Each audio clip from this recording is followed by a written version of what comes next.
Xianxia's mistress Lu Ren ran away again. He was like an ant on a hot pan, ready to go look for her himself. Husband, going out again? I asked softly.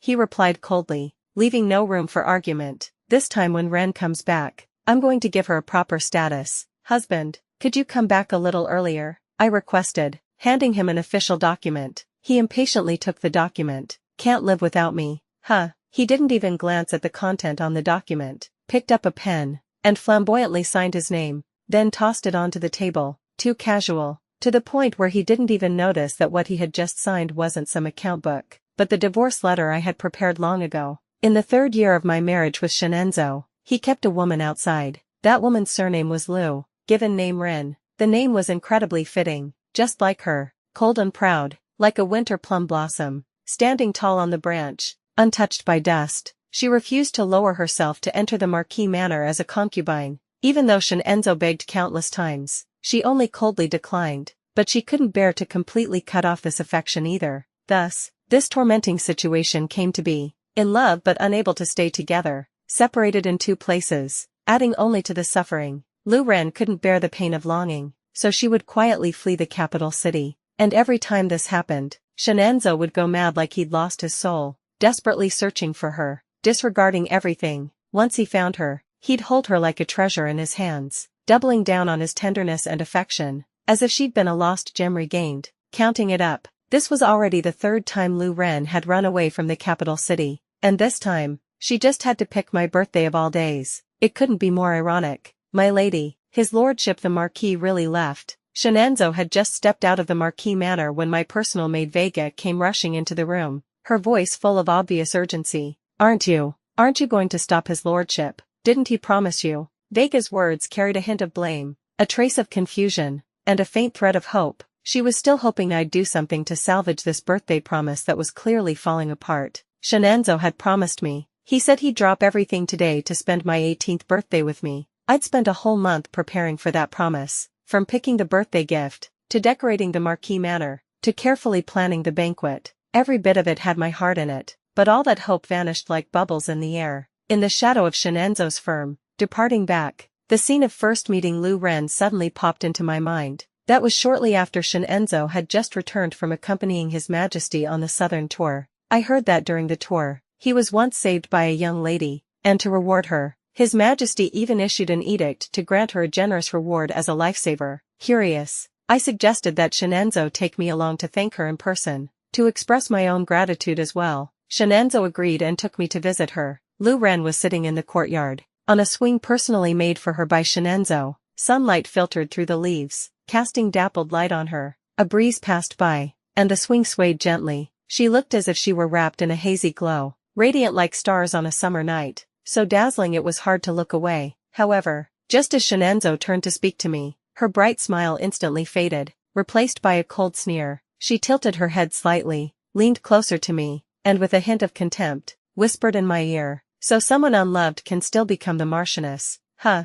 Her voice was soft, but it felt like a cold needle, stabbing straight into my heart. "You sure you can win against me?" she asked again, her tone full of confidence, like she'd already claimed victory. "Win? What's there to win?" From the beginning, I knew I could never beat her. In front of her, all my effort, everything I gave, felt so weak and worthless. I gave a self-mocking smile and bent down to pick up the divorce letter I had casually tossed on the table. My fingertips rubbed the cold paper, my heart completely numb. "Vega," I said calmly, my voice devoid of emotion, "my dowry list, it's still around, right? My parents passed early. The dowry they left wasn't particularly generous, but it was enough to live comfortably. All these years, I've devoted myself to managing the Marquis manor, completely forgetting the line between you and me. Now that I'm leaving, I suddenly remember to check the dowry." I called Vega, took out the dowry list, and started verifying it item by item. What my mother left me, what I added over the years. I knew exactly what was what. Vega quietly helped me organize things from the side, her expression a little gloomy. By the time we finished,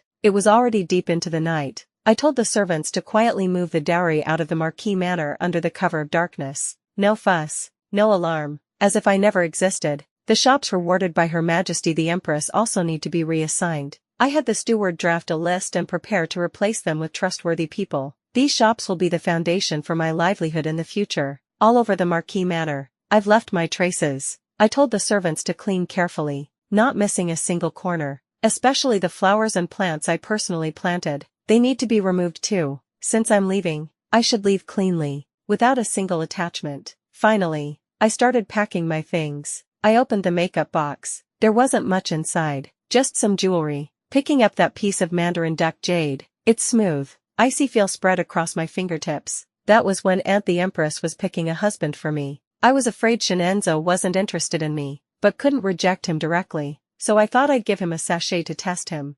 Unexpectedly, he gave me this piece of mandarin duck jade in return. At the time, I thought he felt the same, and I was so happy I couldn't sleep all night. Then I picked up that phoenix hairpin. It was a special gift from Xianxia on the day I returned home. He said, since I had no home to return to, the Marquis Manor would be my family from now on. His words once moved me to tears in secret. I thought I'd found someone I could rely on. And this matching heart pendant. It was the new year of our first married year. He brought it to me early in the morning, saying we should each have one, to be bound together forever. Rings, hairpins, jadeite. These items were once proof of his love for me. At least, that's what I used to believe. Back in those days, he treated me so well, gentle and caring, thoughtful in everything, making me truly believe I held a place in his heart. Unfortunately, those days only lasted for a short year. It felt like just a blink, and everything changed. Ian, the Marquis Manor is so big. Do you really have to wait for me in the study? His tone gradually turned impatient.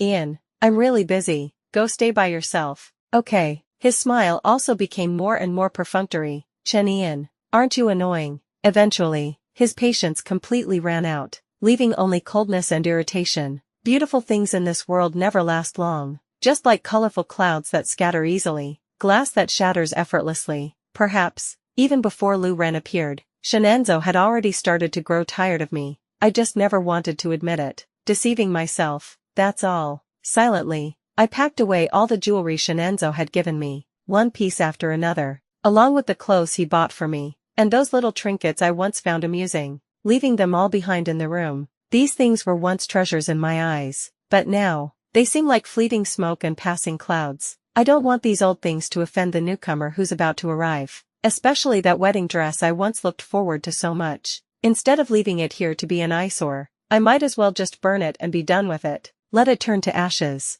Just like my marriage with Xianxia, completely over. Half a month is enough time for me to replace all the staff in the shops Her Majesty the Empress granted me with people I trust. This way, those shops will have no further connection with the Marquis Manor and will fully belong to me. Those shops are my future livelihood. I can't afford even a bit of carelessness. I rented a quiet little house again. It's not big, but it's enough for me to live alone. On the day I moved out, Vega cried like a waterfall. Her tears wouldn't stop, and she held my hand, choking up. Maybe wait a little longer. His lordship the Marquis, would he really be willing to let you go? I gently shook my head and corrected how she addressed me. Not, Madam anymore. Vega, that title, from today on, has nothing to do with me. Your indenture, I can't take it away directly. When he comes back, I'll return to the Marquis Manor to fetch you. I raised my hand and gently wiped the tears from Vega's face, trying to calm her down. Madam.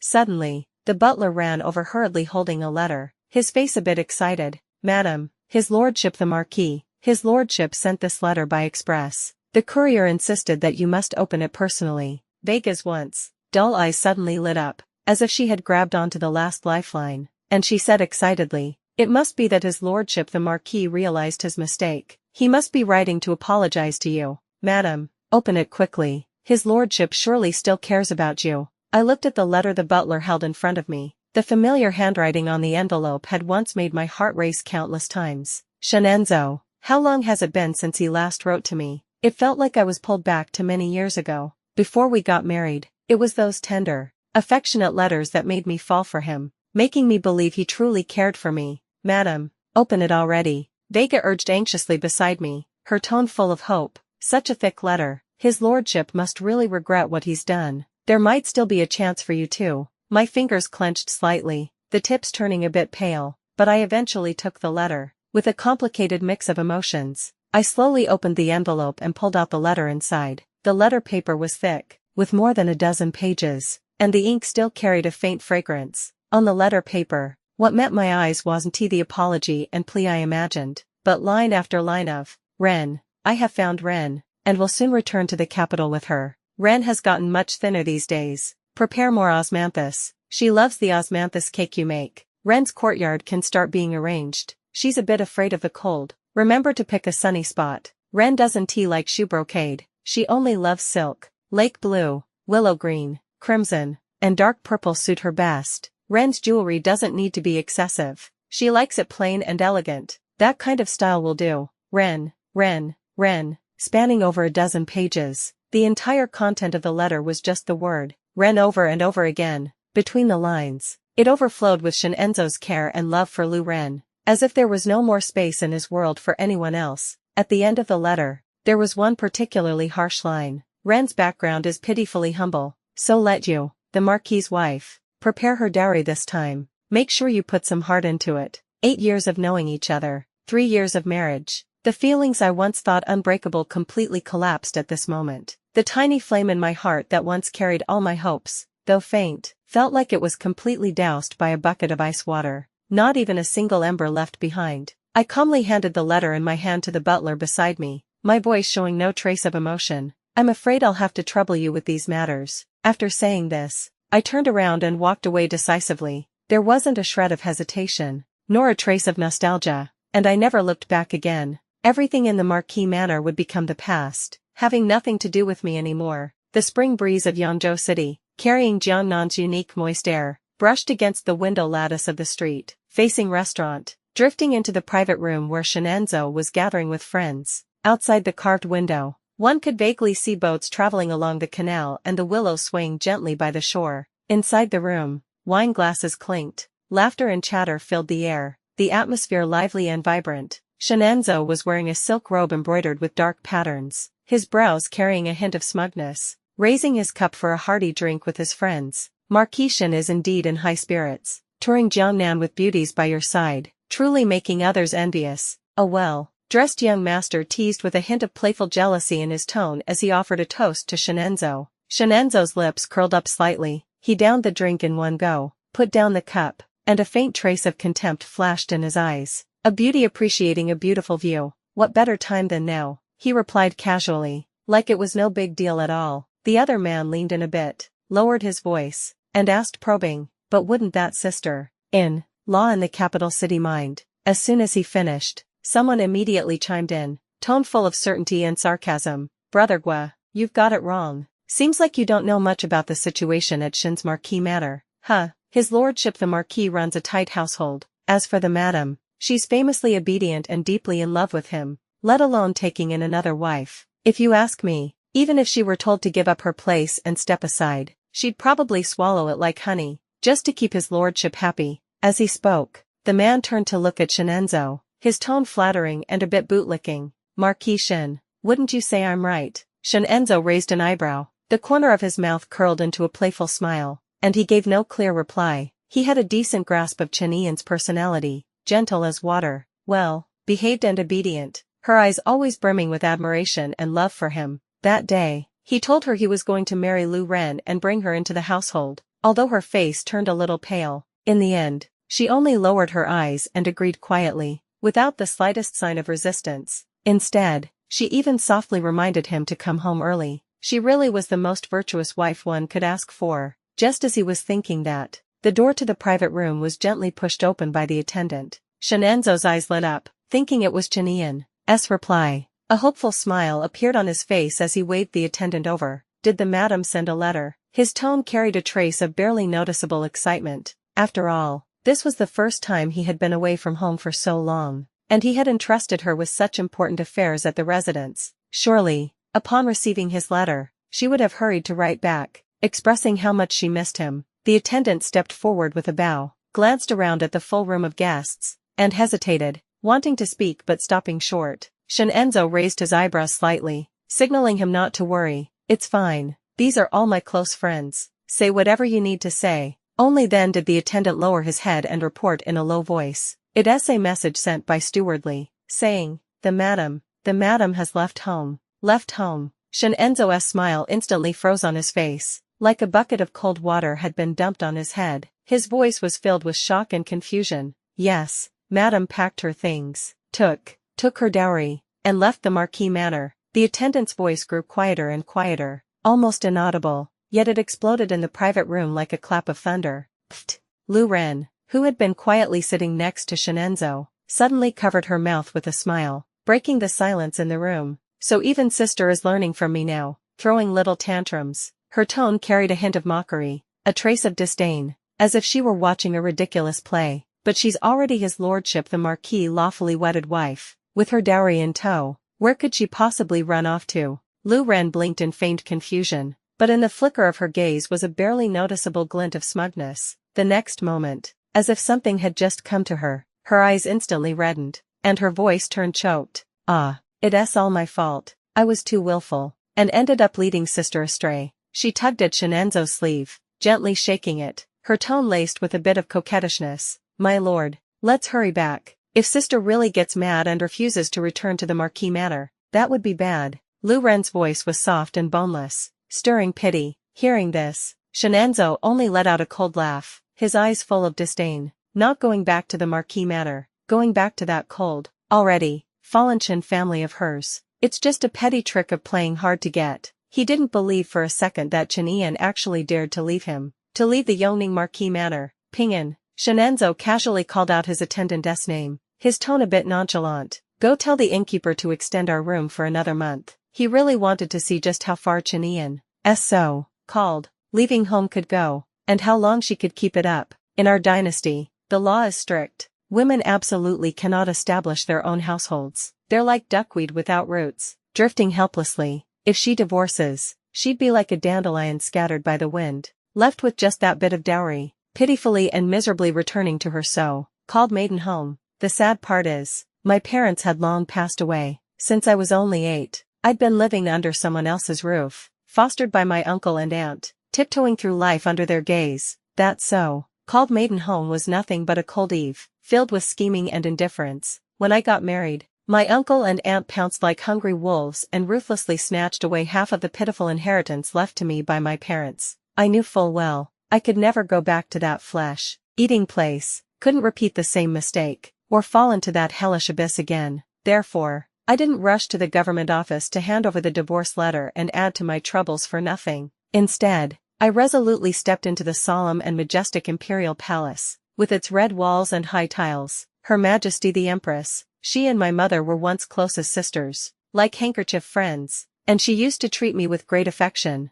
A large portion of my dowry was actually extra additions she made out of sympathy back then. Her kindness is truly as heavy as a mountain. You and Xianxia, divorced. In the majestic palace, Her Majesty the Empress sat upright on the phoenix throne, her gaze both loving and perceptive, seeing through my heart at a glance. I don't know why. Maybe it was the emotions that had built up finally finding a release, or maybe Her Majesty the Empress's warmth was simply too comforting. When Xianxia signed the divorce letter without even blinking, completely unfazed, I held back. I didn't cry. When I packed my things and left the Yongning Marquis manor all alone and determined, I clenched my teeth. I didn't cry. But now, in front of Her Majesty the Empress and her one question filled with concern, the tight string in my heart finally snapped. The tears could no longer be held back, falling like broken pearls, dripping down and soaking my collar. Don't cry, child. It's good that you left. Leaving is good. Her Majesty the Empress saw my tears fall and quickly got up, came down the steps, and gently pulled me into her arms, like a mother comforting her wounded child, softly patting my back. That bastard's scandalous affairs have long spread throughout the entire capital city. Everyone knows. Who doesn't know about his disgraceful behavior? Her Majesty the Empress's voice carried a hint of anger. Standing up for me, I obediently rested my head on Her Majesty the Empress's warm lap, feeling the heat from her palm. The grievance in my heart surged like a tide, then slowly calmed down. I gently raised my hand and wiped away the tears at the corner of my eyes, trying to steady my emotions. Now that the separation is done, do you have any plans going forward? Her Majesty the Empress let go of me, sat back on the phoenix throne, looked at me gently, and asked calmly about my future plans. Actually, I rarely complained to Her Majesty the Empress, whether it was the time I lived under someone else's roof at the Qin family, harshly treated by my uncle and aunt, or the various misfortunes after marrying Xianxia. I chose to silently endure and swallow the bitter fruit alone. Her Majesty the Empress lives deep in the palace, the model of all women, and deals with state matters piled up like mountains every day. I truly didn't dare to bother her with my trivial issues and add to her troubles, but this time, I had no way out. I had to confess everything to Her Majesty the Empress and laid bare my current predicament completely. I stood up, tidied my slightly disheveled clothes, then solemnly knelt on the ground and bowed to Her Majesty the Empress. So before finding a suitable person to remarry, I humbly ask for your grace, to let Ian stay in the palace for a while, just to have a place to settle down, and not suffer from the harsh and unstable outside world. If uncle and aunt come looking and try to forcibly take me back to the Chen family, I beg your Majesty to stand up for Ian. My tone was sincere, carrying a hint of pleading. You've decided to remarry. Her Majesty the Empress didn't immediately grant my request. Instead, she suddenly changed the subject, looked at me sharply, and asked out of nowhere. I nodded without hesitation, my tone firm, without a trace of doubt. If I had to return to that Chen family full of wolves and tigers, and live that dark and miserable life again, I'd rather remarry someone else, even if he was just a peddler or laborer, than live under someone else's roof in mercy. It's just that this time, I've lost all hope. I absolutely won't dream of love again, or harmony, or some idealized married bliss. All I want is a place to settle and live with peace, just to get through the rest of my life safely. That would be enough. Her Majesty the Empress seemed to have already seen through what was in my heart, understanding my helplessness and resolve. A trace of pity flashed in her eyes, and she slapped her thigh suddenly, her tone carrying a hint of excitement and certainty. I actually do have someone here who is the absolute perfect candidate. Su Adrian, courtesy named Qingxiao, the only son of the general's manor, a status that carries significant weight on its own. What's more, he also bears the noble blood of being Her Majesty the Empress's biological nephew, making his name shine like a golden plaque both within and beyond the imperial court. At 13,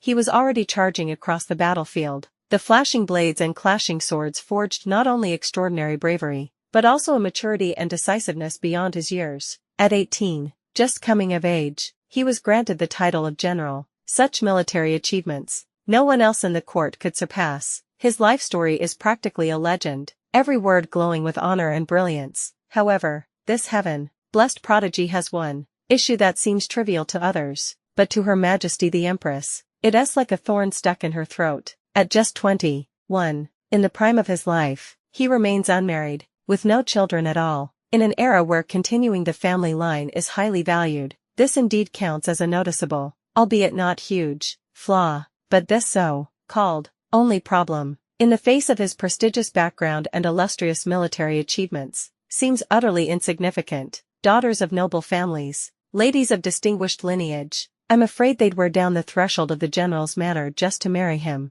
Ah, Her Majesty the Empress let out a soft sigh, her tone carrying a faint trace of hesitation. She seemed like she wanted to say something but held back, as if she had some unspeakable difficulty, or perhaps was worried about something, finding it hard to bring up for the moment. You don't know that Her Majesty the Empress raised her hand slightly to cover her lips, looking a little embarrassed. She leaned closer to my ear and, in an extremely low voice, slowly uttered 4 words. Those 4 words, like a gentle breeze, brushed past my ear, yet instantly stirred up a storm in my heart. In that moment, I understood completely. All doubts vanished, replaced by a complex emotion that was hard to describe. So, it turns out, it was like this all along. No wonder such an outstanding man had yet to marry. But I really didn't expect things to progress this fast. I had only just agreed to Her Majesty the Empress to find a suitable time in the future to meet this General Su and see if we were compatible. I even vaguely felt that this matter might require some long-term planning, but who would have thought? It only took a day. The next day,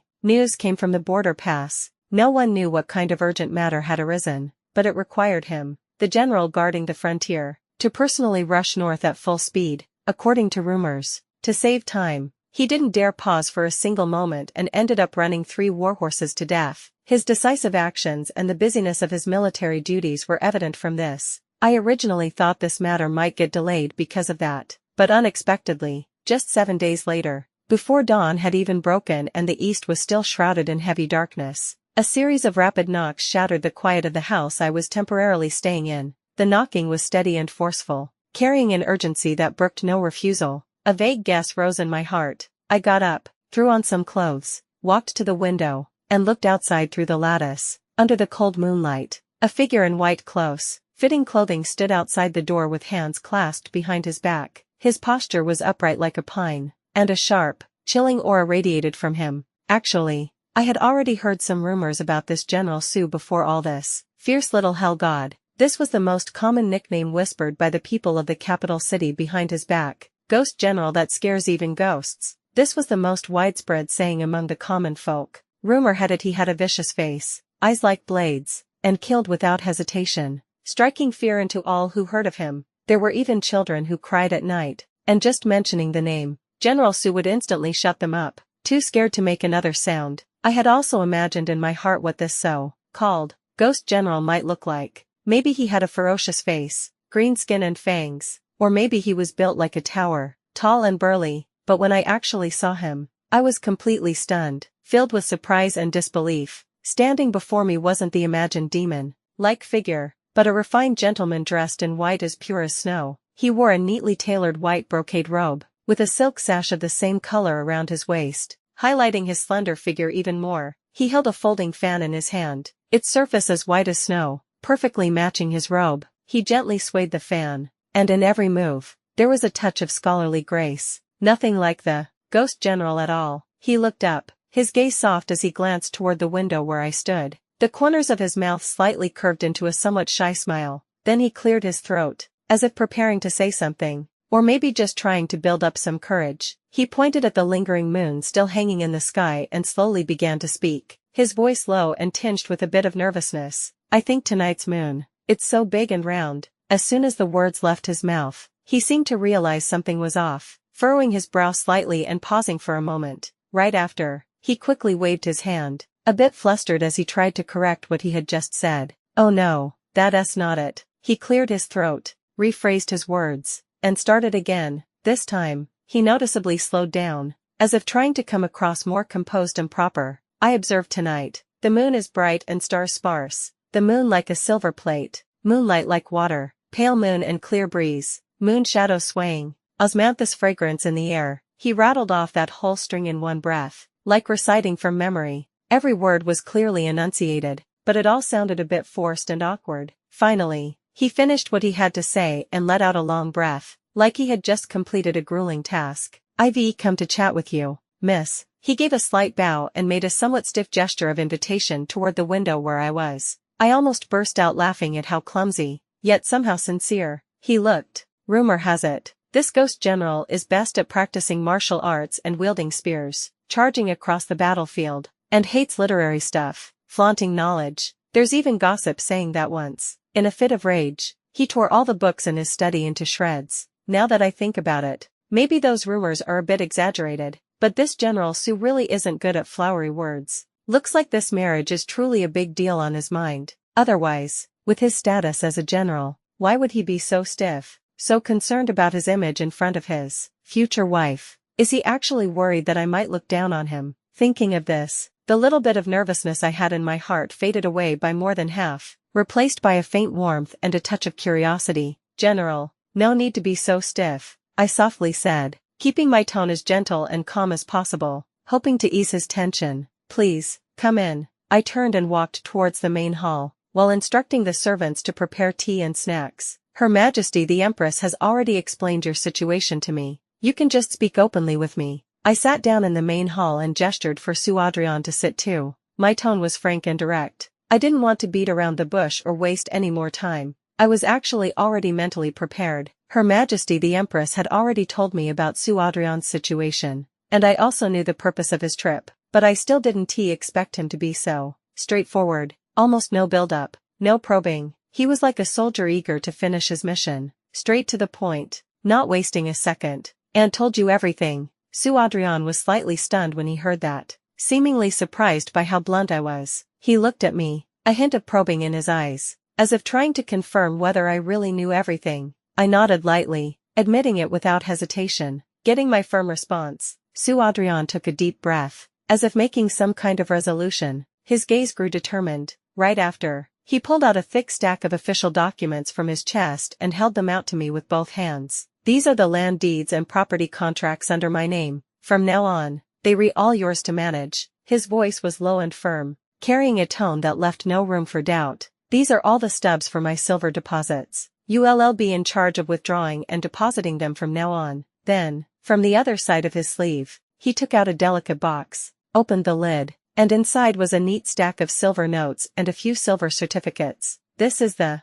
divorce letter I've already signed and stamped. Finally, he took out an official document tightly wrapped in yellow silk from the very bottom and carefully placed it on top. If anything goes wrong in the future, you can use this document to regain your freedom. Everything under my name will belong to you. He said everything in one breath, barely pausing or even taking a breath in between, as if afraid I'd interrupt him. Or maybe he was just eager to show all his sincerity. In the end, he took another deep breath, looked at me with burning eyes, and solemnly said word by word, "Please, Miss Chen, marry Su Adrian and be his wife." His voice echoed through the silent hall, carrying a kind of unwavering resolve and anticipation that allowed no refusal. I agreed to Su Adrian. There weren't many ripples in my heart. It was as calm as a late autumn lake, not a single ripple. I couldn't find a reason to refuse him. In terms of family background, he's the only son of the general's manor, cloaked in honor. In appearance, he's handsome and upright, dignified and impressive. In character, from Her Majesty the Empress's words and from these past few days together,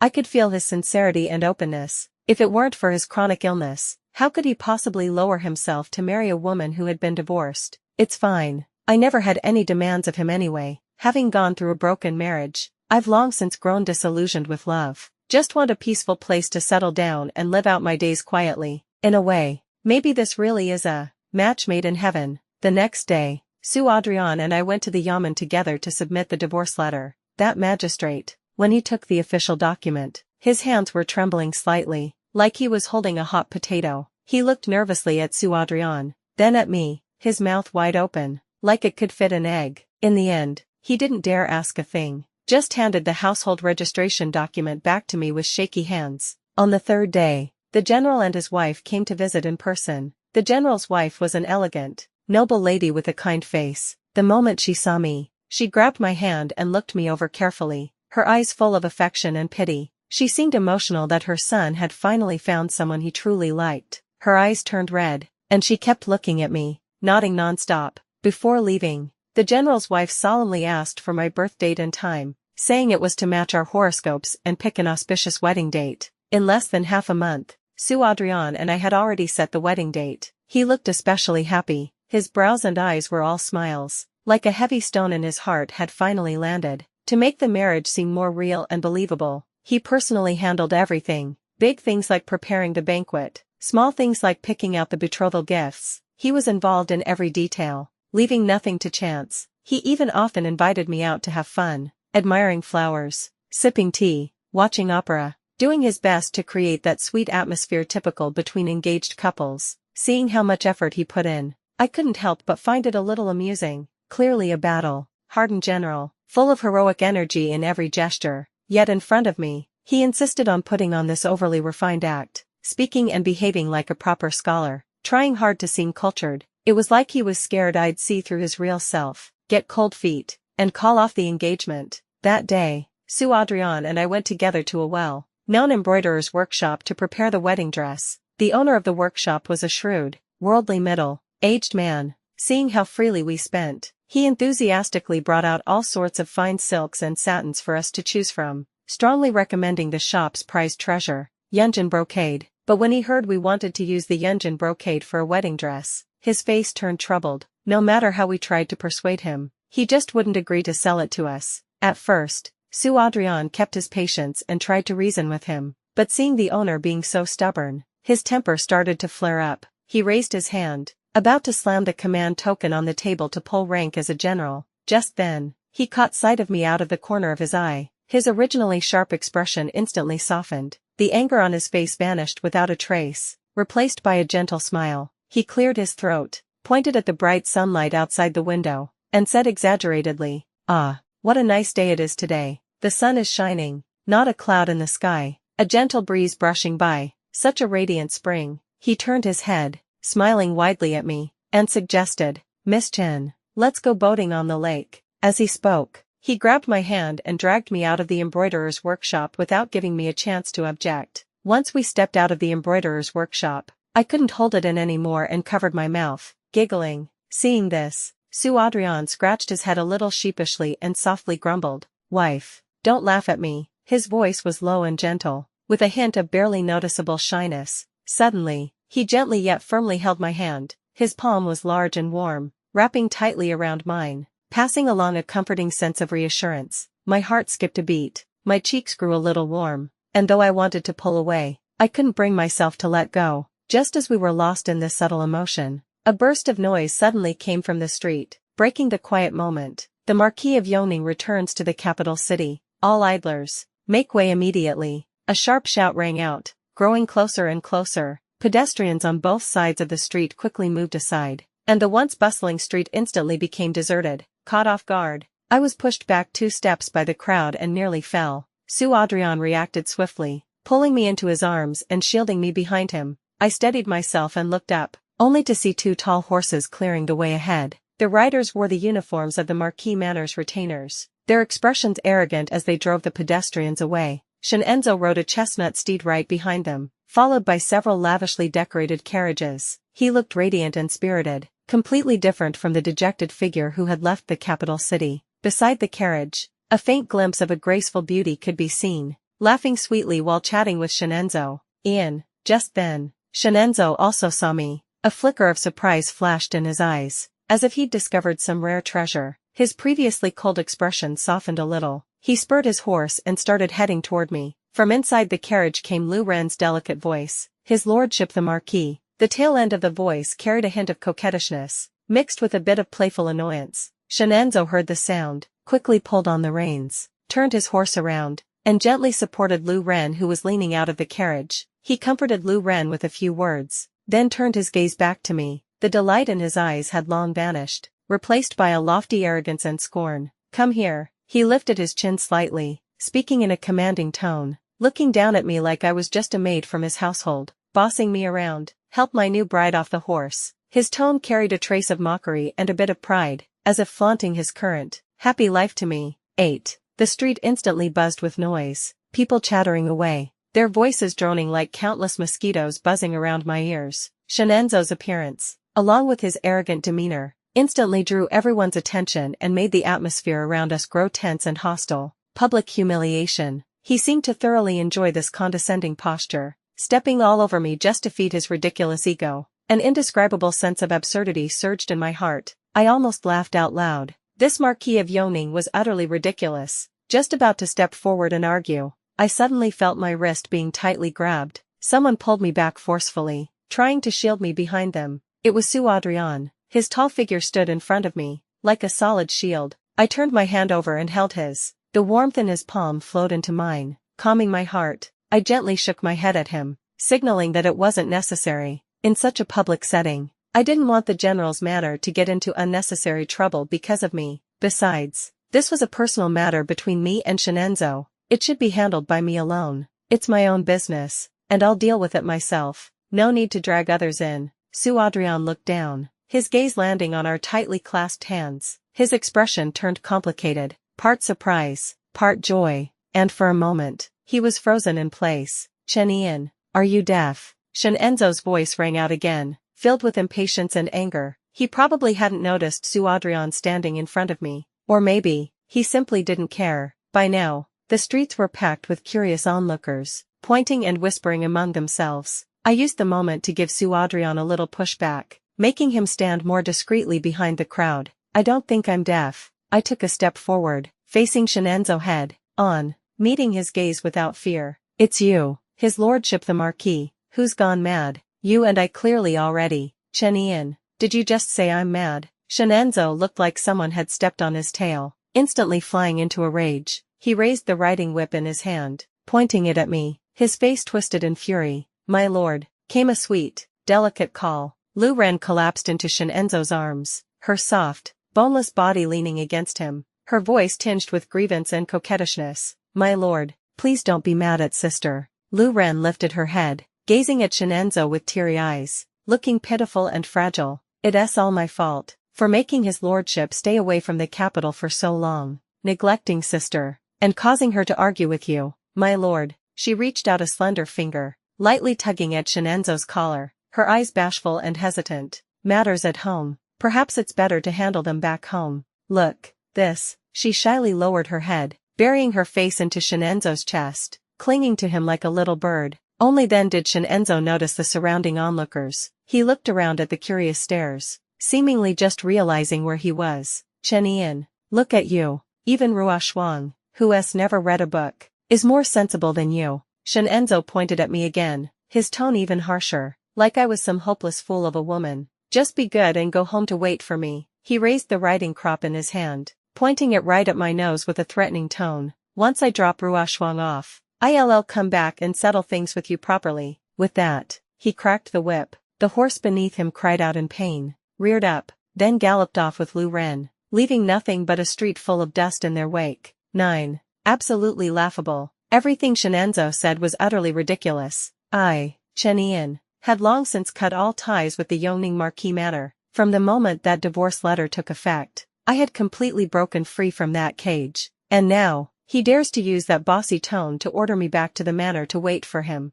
Absurd. Completely absurd. Why should I go back? To go watch him and Lu Ren get all lovey-dovey, just to make myself the laughingstock. I lifted my feet and headed straight toward home. I ignored the buzzing gossip behind me and didn't look back at the dust kicked up by the Yongning Marquis Manor's carriage convoy. Back at the house, I pushed open the heavy door. The hinges let out a dull creak. Like a sigh, stepping over the threshold, I left all the noise and filth outside. Then, I bolted the door, like I was shutting the whole world out. I walked into the room and shut the door again. The wooden door slammed with a heavy thud, adding to the feeling of being cut off from the world. Finally, I went to the window, pulled the shutters, and closed the window tightly, layer upon layer of ceiling, like barriers trying to completely isolate me from the outside world. But tightly shut doors and windows couldn't block the turmoil inside me. For the past 2 months, it had taken a lot of effort to calm my heart, but Xianxia's appearance still shattered that peace. A stone had been thrown into the calm lake of my heart, stirring ripples that wouldn't settle. It's okay, I told myself silently. It's okay. This is all just human nature. Like when a pet that's been with you for years suddenly dies, you still need time to process the grief. Let alone that person used to be the husband I had wholeheartedly adored for so many years. Give him, and myself, a bit more time. Time is ultimately the best medicine. It can heal all wounds. Just a little more time, and everything will be fine. Just as I was quietly comforting myself, a faint sound suddenly came from outside the window. I was slightly startled, and before I could react, I saw the window being gently pushed open a crack. Immediately after, a wobbling puppet squeezed in through that tiny gap. The puppet was exquisitely crafted, painted in bright colors, with flexible joints and comical movements. As soon as it came in, it exaggeratedly shook its head and let out a deliberately childish, pinched voice. Ah, what a nice day it is today. Bright sunshine, not a cloud in the sky, a gentle breeze brushing the face, springtime shining bright. The puppet's voice was bizarrely intoned, but carried an intentional cheerfulness and enthusiasm. Missy, wanna go fly a rooftop kite? The puppet asked again, its voice tinged with a bit of flattery and anticipation. I couldn't help but laugh, looking at that silly puppet, and the gloom in my heart seemed to lift a little. Sue Adrian, that guy, seriously, although, that refined and courteous scholar-like image of his is probably just an act, but after spending time with him, you'd find he's not actually as brutish and scary, as ferocious as the rumors say. On the contrary, he seemed to have a gentle and delicate heart hidden beneath a tough shell. In the end, I still agreed to Sue Adrian's proposal and went with him to the general's manor. The general's manor was grand and imposing, exuding a solemn and dignified atmosphere everywhere, but Sue Adrian didn't seem to care about any of that. He excitedly pulled me toward a secluded courtyard. Then, looking very proud, he wanted to show off his qigong skills to me. I saw him tap his toes lightly, and his body instantly became as light as a swallow. In a few bounds, he climbed up onto the high eaves. Then, he reached out his hand to me. Before I could react, he gently wrapped his arm around my waist. My waist tightened, and I suddenly felt weightless. He had taken me into the air with him. The wind whooshed past my ears. The scenery below flew by rapidly, and just like that, he easily brought me up to the rooftop. The rooftop was wide and flat, offering a panoramic view. The spring sunlight warmed my body. It was cozy and comforting. Sue Adrian tapped his toes again, his body rising into the air once more. Right there on the roof, he really let the kite fly. The spring breeze was gentle and warm, brushing softly across my cheeks, carrying a faint floral scent. Gazing at the kite flying freely under the clear sky, my mood opened up with it. It actually felt really pleasant. Miss Chen, why do you like Xianxia? Just as I was immersed in this moment of calm and comfort, Su Adrian's voice suddenly came from beside me. He suddenly asked, with a touch of curiosity in his tone. Breaking the silence, I was slightly stunned, turned to look at him, a bit surprised by his sharpness. Just those few words on the street just now, and he figured it out.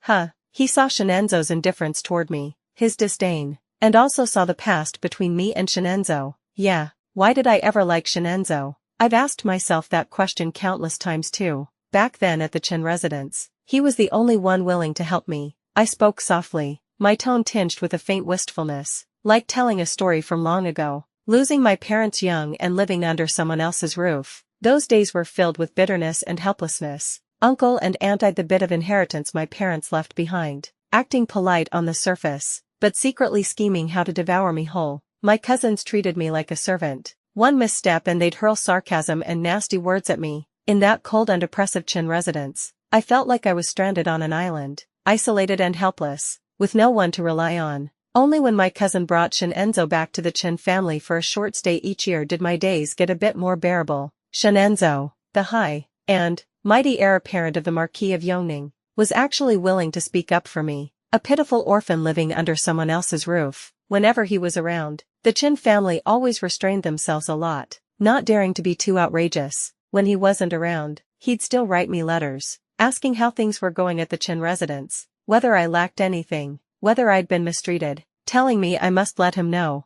In those days of isolation and endless darkness, Xianxia's seemingly insignificant kindness was like a glimmer of light in the dark, a bit of warmth in the cold winter, truly precious, when you're utterly alone. Falling for the only warmth seems only natural, doesn't it? Oh, I see, Su Adrian responded faintly after hearing my story, his tone giving away no emotion. He had originally been resting his head on his arms, one leg propped up, lounging casually on the rooftop. After that brief mutter, he suddenly turned over, facing away from me, saying nothing more. Sunlight spilled over his back, yet somehow, it carried a hint of loneliness. He stopped talking, and I fell silent too. We lay side by side on the rooftop, quietly staring at the sky, each lost in our own thoughts. The spring breeze gently blew, lifting the kite and also scattering that bit of melancholy in my heart. Honestly speaking, he did help me once, that favor, even after all these years. I still remember it vividly. It was the first year after my parents passed away. The imperial court during New Year was especially solemn and dignified, with red walls and yellow tiles appearing somewhat cold and rigid under the winter sun. Following the rules of the palace, I applied a thick layer of powder on my face, almost completely covering my original appearance, before I dared to pay respects to Her Majesty the Empress. Her Majesty the Empress kindly asked how I was doing in the Qin family, her voice gentle with a hint of barely noticeable concern. I kept my head down and answered cautiously, weighing every word, not daring to say a single bad thing about the Qin family. Even then, I already understood. My uncle had taken my father's position as minister and naturally assumed the role of head of the Qin family. The Qin family was no longer the same Qin family. If I had told Her Majesty the Empress the truth about the Qin family, it would have only put her in a difficult position and added unnecessary worry. It wouldn't have benefited me at all. After leaving the Empress's palace, I walked alone down the long, silent path of the palace. The stone, paved road beneath my feet was cold and hard, and the towering palace walls on all sides made it hard to breathe. I couldn't help but think of the past. Back then, I was still young, and my mother often took me to the palace. The palace paths were filled with laughter, and even the sunlight felt especially warm. Times have changed, and everything is different now. The overwhelming contrast surged in my heart. I couldn't hold it in anymore. Tears burst from my eyes, blurring my vision. The makeup was washed away by tears, leaving my face feeling like it was coated in glue. Utterly uncomfortable and unbelievably messy. Where did this ugly freak come from? A voice suddenly snapped, full of the arrogance and impatience typical of a teenage boy. Wearing that much powder, trying to play ghost here. I jumped in fright and looked up in a panic. Through my blurred eyes, I saw a boy in fine clothes with sharp features. It was Su Adrian. He frowned, looking at me with clear disgust. His tone was harsh and fierce, like a little beast with its fur bristling. Too fierce, really too fierce. I was already heartbroken and sad, and now he barked at me like that. Grievance and fear instantly flooded me, and I cried even harder, completely uncontrollably. The tears mixed with makeup, revealing the injury on my face. A clear palm print, red and swollen, painfully conspicuous. Sue Adrian's face, which had been filled with anger, froze for a moment, and his tone softened, carrying a hint of flustered panic. "Stop crying, my dear ancestor. Who hit you? Who hit you? I'll go beat them up for you." "All right." He really seemed to be panicking, his voice even changed pitch. The former fierceness was gone, replaced by a tone that almost sounded like coaxing. "You're not ugly, not even a little," he comforted clumsily, his tone urgent like he was afraid I wouldn't believe him. "You're more beautiful than any goddess in the sky, really. I swear I'll never marry anyone else, just you." "Okay." The boy's words carried a bit of youthful naivety, but they were incredibly sincere, blunt to the point of recklessness, yet filled with an undeniable conviction. "Oh come on, I'm begging you now, please stop crying." "Okay." Sue Adrian grew even more anxious, his handsome face full of helplessness, even tinged with a bit of pleading. "I've never bowed to anyone in my life, but I'll bow to you. Is that enough? Can you forgive me, please? I was wrong. I shouldn't have snapped at you. Really, I shouldn't have." He apologized again and again, his voice softening, laced with the unique awkwardness and clumsiness of a teenage boy. I stared blankly at him, a little overwhelmed by his sudden change. The sadness and grievance I had originally felt seemed to be softened quite a bit by his fussing. I actually wasn't mad at him. I knew he didn't mean to make fun of me. It's just the way he talks, kind of blunt. I silently took the handkerchief he handed me, which smelled faintly of soap. It felt a little warm as I gently wiped away the tears and smudges from my face. I felt a wave of gratitude. I wanted to properly thank him for being there with me through that rough afternoon. But that handkerchief ended up being discovered by my cousin. My cousin had always had a thing for Sue Adrian, saw him as her future husband, and was hostile to any girl who got close to him. She saw the handkerchief and heard about me running into Sue Adrian on the palace path, and she instantly flew into a rage, convinced I was trying to seduce him on purpose. Without giving me a chance to explain, she locked me in the woodshed and gave me a brutal beating, but the physical pain didn't come close to the humiliation and heartbreak I felt inside. After that, I started deliberately avoiding Sue Adrian. Every time I ran into him in the mansion, I'd take a detour and walk away. We never crossed paths again, like that meeting on the palace path had just been a fleeting, illusory dream. I was warmly taken by the hand by the general's wife, unable to decline her hospitality. I stayed for dinner at the general's manor before getting up to take my leave. The general's manor was brightly lit, exuding a tranquil and peaceful atmosphere throughout. This warmth, however, stood in stark contrast to the lingering unease in my heart. As I said goodbye, the general's wife held my hand and repeatedly reminded me of things, her words full of concern. I responded gratefully, but my heart grew heavier, as if a giant stone had been placed on it, so heavy I could barely breathe. Sue Adrian personally escorted me back to the manor. Night had fallen deeply. The gentle night breeze carried a faint chill, brushing against my body and adding a touch more coldness. Along the way, Sue Adrian remained mostly silent, not uttering a single one of the playful jokes he would normally say. He just silently walked ahead. His posture was still upright, but appeared somewhat stiff. It was as if a low pressure surrounded him, making people hesitant to approach. I could feel that he seemed to be suppressing some emotion, like a breath stuck in his chest, stifled and oppressive. When we reached the entrance of the courtyard, Sue Adrian finally stopped walking. Unlike usual, he didn't walk me to the door but stood in place. His tall figure turned away from me, silent and towering like a mountain. I was puzzled and about to ask, but he suddenly turned around. He moved quickly, even with a trace of barely noticeable urgency, like he wanted to escape this place as soon as possible. He kept his head down and was about to leave. He seemed to be muttering something under his breath, his voice low and muffled, hard to make out. I tried hard to make out the words, and vaguely caught a few broken phrases. "A man doesn't ignore injustice, doesn't leave a grudge unavenged." The rest of his words got even more fragmented, completely swallowed by the night breeze, leaving behind only the words, "not a gentleman," still somewhat clear. I stood frozen, staring at his hurriedly departing figure, feeling even more confused, like my mind was tangled in a mess I couldn't sort out. In the capital city, who on earth would dare to feud with Sue Adrian? He's a full-blown general, with overwhelming power. Who'd be that blind and gutsy to provoke him? I couldn't think of any answer for now, so I pushed down all my doubts and opened the heavy courtyard gate. Creak. The hinge let out a hoarse creak, sounding especially jarring in the still night. Crossing the threshold, I finally noticed. The courtyard was eerily quiet tonight. In the past, even late at night, You could always hear a few insects chirping or birds calling, but tonight it's eerily quiet, as if even the air has frozen. A sudden,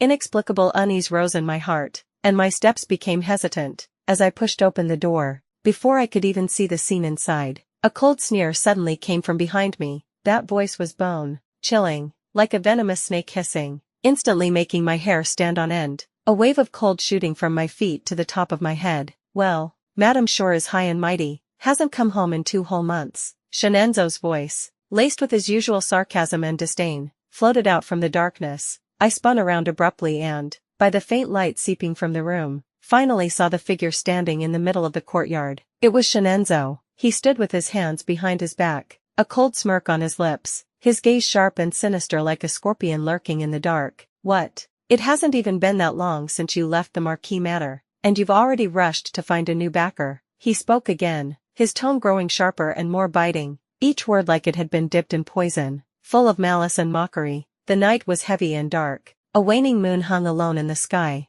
its cold glow spilling over the courtyard, making it feel all the more desolate. Xianxia stood with his hands behind his back under the moonlight, his whole body shrouded in shadows, like a ghost in the dark night, silently waiting for his prey. 2 months' time, not too long, not too short, yet seeing him again, I felt that the person before me was so unfamiliar, distant as if we had never known each other. Alarm bells blared in my mind. I took a sharp step back and locked the door tightly, as if to keep all danger and unease outside. I turned around, took a deep breath, forced myself to calm down, and asked in a steady tone, "Lord Shen, visiting my humble home so late at night, may I ask what guidance you bring?" Xianxia didn't answer directly, but the corner of his mouth curved into a cold smile. There wasn't a hint of warmth in it, only mockery and disdain. "Let me guess." He spoke slowly, voice low and deliberate, carrying a condescending tone. "The emptied dowry, the brand new house, and, parked at the end of the alley, the General's Manor's carriage." He paused, his gaze locking onto me like a venomous snake, and his tone grew sharper. "Could it be, madam,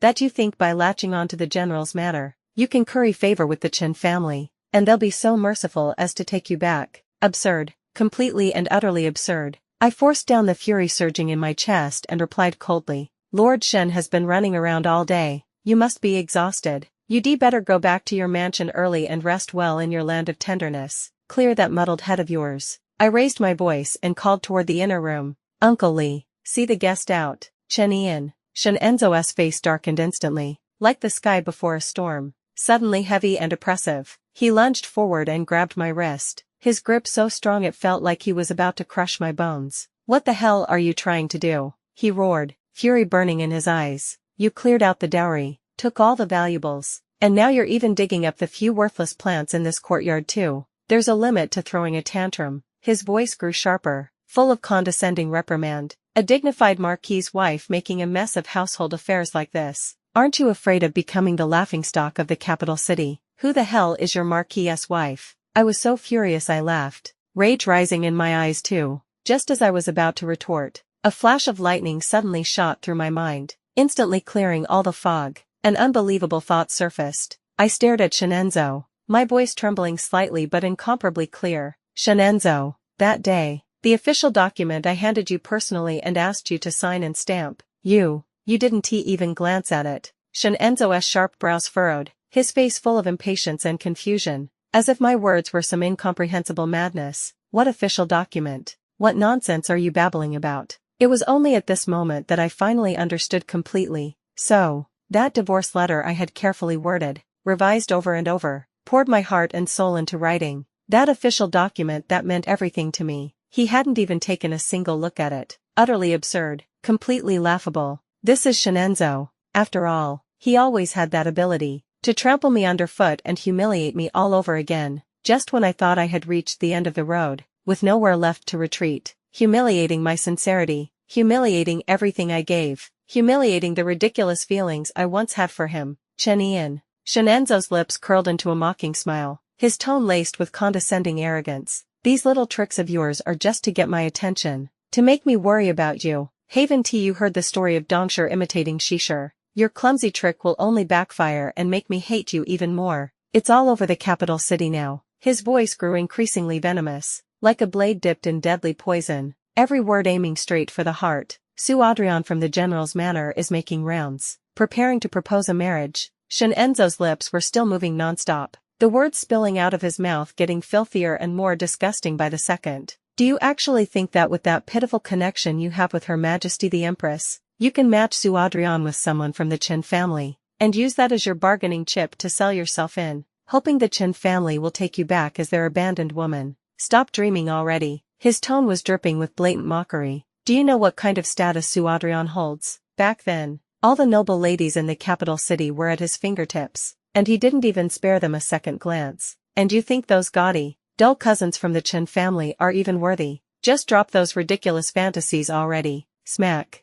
I couldn't take the tidal wave of insults and malice anymore. The fury in my chest exploded completely, and all reason shattered along with it. I raised my hand and, with all the strength in my body, delivered a hard slap straight to Xianxia's endlessly yapping face. The crisp and resounding slap shattered the silence of the night, echoing clearly and deafeningly through the empty courtyard. Xianxia was stunned by the slap, clutching his burning, stinging cheek, staring at me in disbelief, his eyes filled with shock, anger, and a hint of bewilderment. Chen, you dare hit me? I just want Su Adrian to marry into the Qin family. So what? I straightened my back and met his fiery gaze without fear, speaking clearly and firmly, word by word. Xianxia was completely enraged by me, his whole body trembling slightly with fury. Even the finger pointing at me was shaking violently. Good, good, good. He was so furious he laughed, saying, good 3 times, each word squeezed out from between his teeth, laced with a chilling coldness. Very good, Chen, if you've got the guts, then shamelessly cling to the Qin family for the rest of your life. Never, ever dream of stepping foot into my Yongning Marquis manor again. After saying that, he flung his sleeve angrily and turned to leave in a huff, his back rigid and resolute, as if drawing a final line between us, never to meet again. Of course I would never return to the Yongning Marquis manor. That place was filled with oppressive and indifferent memories, every breath felt entangled by invisible threads, suffocating. Yongning Marquis manor, to me, is already the past, a thread that should be severed completely. In fact, if not for the pressing circumstances, I wouldn't even step foot again into the Qin family's residence, where I lived for years. That place wasn't a haven either, full of scheming and cold stares, though compared to the Marquis manor, it had a tad more warmth. I had originally agreed with Her Majesty the Empress that my remarriage would be kept simple. After the turmoil of my previous marriage, I just wanted to start a new life in peace. Formalities and festive crowds felt unnecessary to me. I even politely declined the betrothal gifts, only wishing to quietly and modestly marry into the general's manor. However, Su Adrian suddenly changed his mind. That day, he held my hand solemnly, his tone resolute and beyond argument. I'm the only son in the general's manor. We only have one wedding in decades. How can it be done hastily? This isn't just our wedding. It's a celebration for the entire general's manor. It should be lively and grand, so that everyone in the capital city knows that I, Su Adrian, married the woman I love. His reasoning was open and passionate. I couldn't refute it. Looking at the light flickering in his eyes, I knew this was the truest thought in his heart. My heart softened, and in the end, I still nodded and agreed to his request. Funny enough, on the very night Xianxia came to find me, the Qin family actually encountered a series of accidents. First, there was a fire in the storeroom. Although the flames were put out in time, it still caused considerable damage. A lot of precious items were burned. The entire Qin family was thrown into chaos, everyone running around like headless chickens. Right after that, even weirder things happened. My uncle, who's always big on appearance, woke up in the morning only to find that someone had completely shaved off his beard. His bald chin had him fuming with rage. My aunt's hair bun was also hacked into a total mess. Her hair was all over the place, making her look like a lunatic. Even my older female cousin, who's long been married off and was just visiting, wasn't spared. Her beautiful hair vanished overnight, leaving only short stubble behind. The whole Qin family's backyard instantly turned into a war zone, screaming women, roaring men, and wailing servants all blending together like some ghostly nightmare. It was spine-chilling. The next day, a whole group from the Qin family came marching grandly to the house I was temporarily staying in. Uncle, aunt, cousins, even grandma, who hadn't shown up in forever, all came personally. The turnout was so big, it caught me off guard. They looked panicked, spoke anxiously, saying a revered monk told them the manor was plagued by evil spirits, and only I could suppress the bad luck by returning. They even suggested throwing a lavish wedding for me to offset the misfortune and drive away the bad vibes, since the wedding was going to be a big deal. Obviously I couldn't get married from this temporary rental. It'd look super shabby, so I just went with the flow and agreed, heading back to the Qin family, and just like that, within half a month, the entire capital city knew the general's manor and the Qin family were tying the knot. The news spread like it had wings, flying through every alley and street, becoming the hottest gossip over tea. The general's manor's betrothal gifts were over the top. An entire day and night of delivery, non-stop, rare treasures, silks and satins piled up like mountains, nearly stuffing the already spacious Qin family courtyard full. All that gold and glitz, the sparkle and dazzle, it was blinding. On the very day the general's manor's gifts arrived, the Yongning Marquis Manor dropped their own wedding bombshell. Turns out, the Marquis of Yongning, Shenenzo, was going to officially marry Lu Ren, his mistress who'd been living outside the manor for 2 years, with a proper 8-carriage procession and all the formal rites. Even the betrothal gifts offered by the Yongning Marquis Manor were in no way inferior to those from the general's manor. Gold and silver, jewels, fine silks and satin, all piled high like a mountain, utterly extravagant. The capital city was buzzing like never before. It felt like all the joyous occasions had exploded at once, drums banging, firecrackers popping, with a festive vibe flooding every corner. But me, I couldn't be bothered to join in all that excitement. After everything I'd been through, all I wanted was a quiet stretch of time before the wedding. Living with the Qin family was definitely not like staying in my own little house. Coming and going wasn't so free, and there were rules everywhere, so I just shut myself in my room, grabbed a book, and read in silence to kill time and calm myself down. The words in the book flowed like a gentle stream, slowly easing through me, smoothing out the ripples in my heart, giving me a touch of peace. Sue Adrian always had his ways of making me smile. It's like he knew I enjoyed peace and quiet, so he didn't make noise, just stayed by my side, bringing me joy in that quietly unique way of his. He took over the Qin family's small kitchen, saying he wanted to prep something special for me before the wedding. My mom's from Huainan, and she's a pro at cooking Huainan cuisine. I grew up soaking in her influence, so I've always had a soft spot for it. I didn't expect Sue Adrian to be so good at making authentic Huainan cuisine. The dishes he brought out looked so weird they made you want to laugh, with bold color combos and rough shapes. Nothing fancy at all, but they had this clumsy charm to them. But the taste, flawless, fresh, savory, and addictive. Every bite was like a taste of home. One day, Sue Adrian made this Huainan snack I used to love as a kid. As I ate, my eyes just welled up, and tears started falling non-stop. Ever since my mom passed, it's been years since I last tasted this. That warm flavor from my memory, it felt like it came alive again right on my tongue. What's wrong? Is it that bad? Sue Adrian saw me suddenly tearing up and totally panicked, fumbling to put down his chopsticks, looking all nervous. Is it bad? What's wrong with it? Too much salt, not enough vinegar. He was scratching his head like a kid who messed something up. Yeah, it's terrible, just awful, I said with a pout and a choked up voice. Don't make it again, ever. Humph. Sue Adrian panicked even more when he heard that. He quickly snatched the bowl from my hands and pretended to storm out. I'll pour it out right now. Please stop crying, my dear ancestor. I'm begging you, please don't cry anymore. His anxious and frantic expression made me burst into laughter through my tears. It reminded me of that clueless boy on the palace road years ago, fumbling to comfort me. Time flies like an arrow, years rush by like a shuttle. He's still the same person, only now without the clumsiness of youth. More mature and steady, but that sincerity and wholeheartedness in his bones has never changed. Watching his childish behavior, my heart filled with warmth and emotion. All the gloom instantly disappeared, leaving behind nothing but happiness and sweetness. And just like that, days passed one by one, until the eve of the wedding, with 10 days left before the big day. After we got married, I planned to go with Sue Adrian to the southern frontier. That place is his battlefield, and also his home. I want to stay by his side, to go through the storms together, and share all the joys and sorrows of life with him. So, I began packing for the south, some clothes to change into, and a few daily essentials. They say enemies often cross paths. Turns out that's absolutely true. I kept feeling like Lu Ren was intentionally blocking my way. I walked into the gold shop and had just picked up a hairpin to examine it carefully when she gracefully stepped in, pointed at the ornament in my hand, and gently instructed the shopkeeper. I'll take this hairpin. Her tone was soft, but carried an unquestionable dominance. I turned to the other side and took a liking to a pair of jade bracelets. Before I could even ask the price, she glided over again. Her gaze swept past the bracelets, and the corner of her lips curled into a faint, mocking smile. The color of these bracelets is barely acceptable. Whatever. Wrap them up too. No need to make big sis drool over them. The gold shopkeeper grinned ear to ear, bowing and scraping,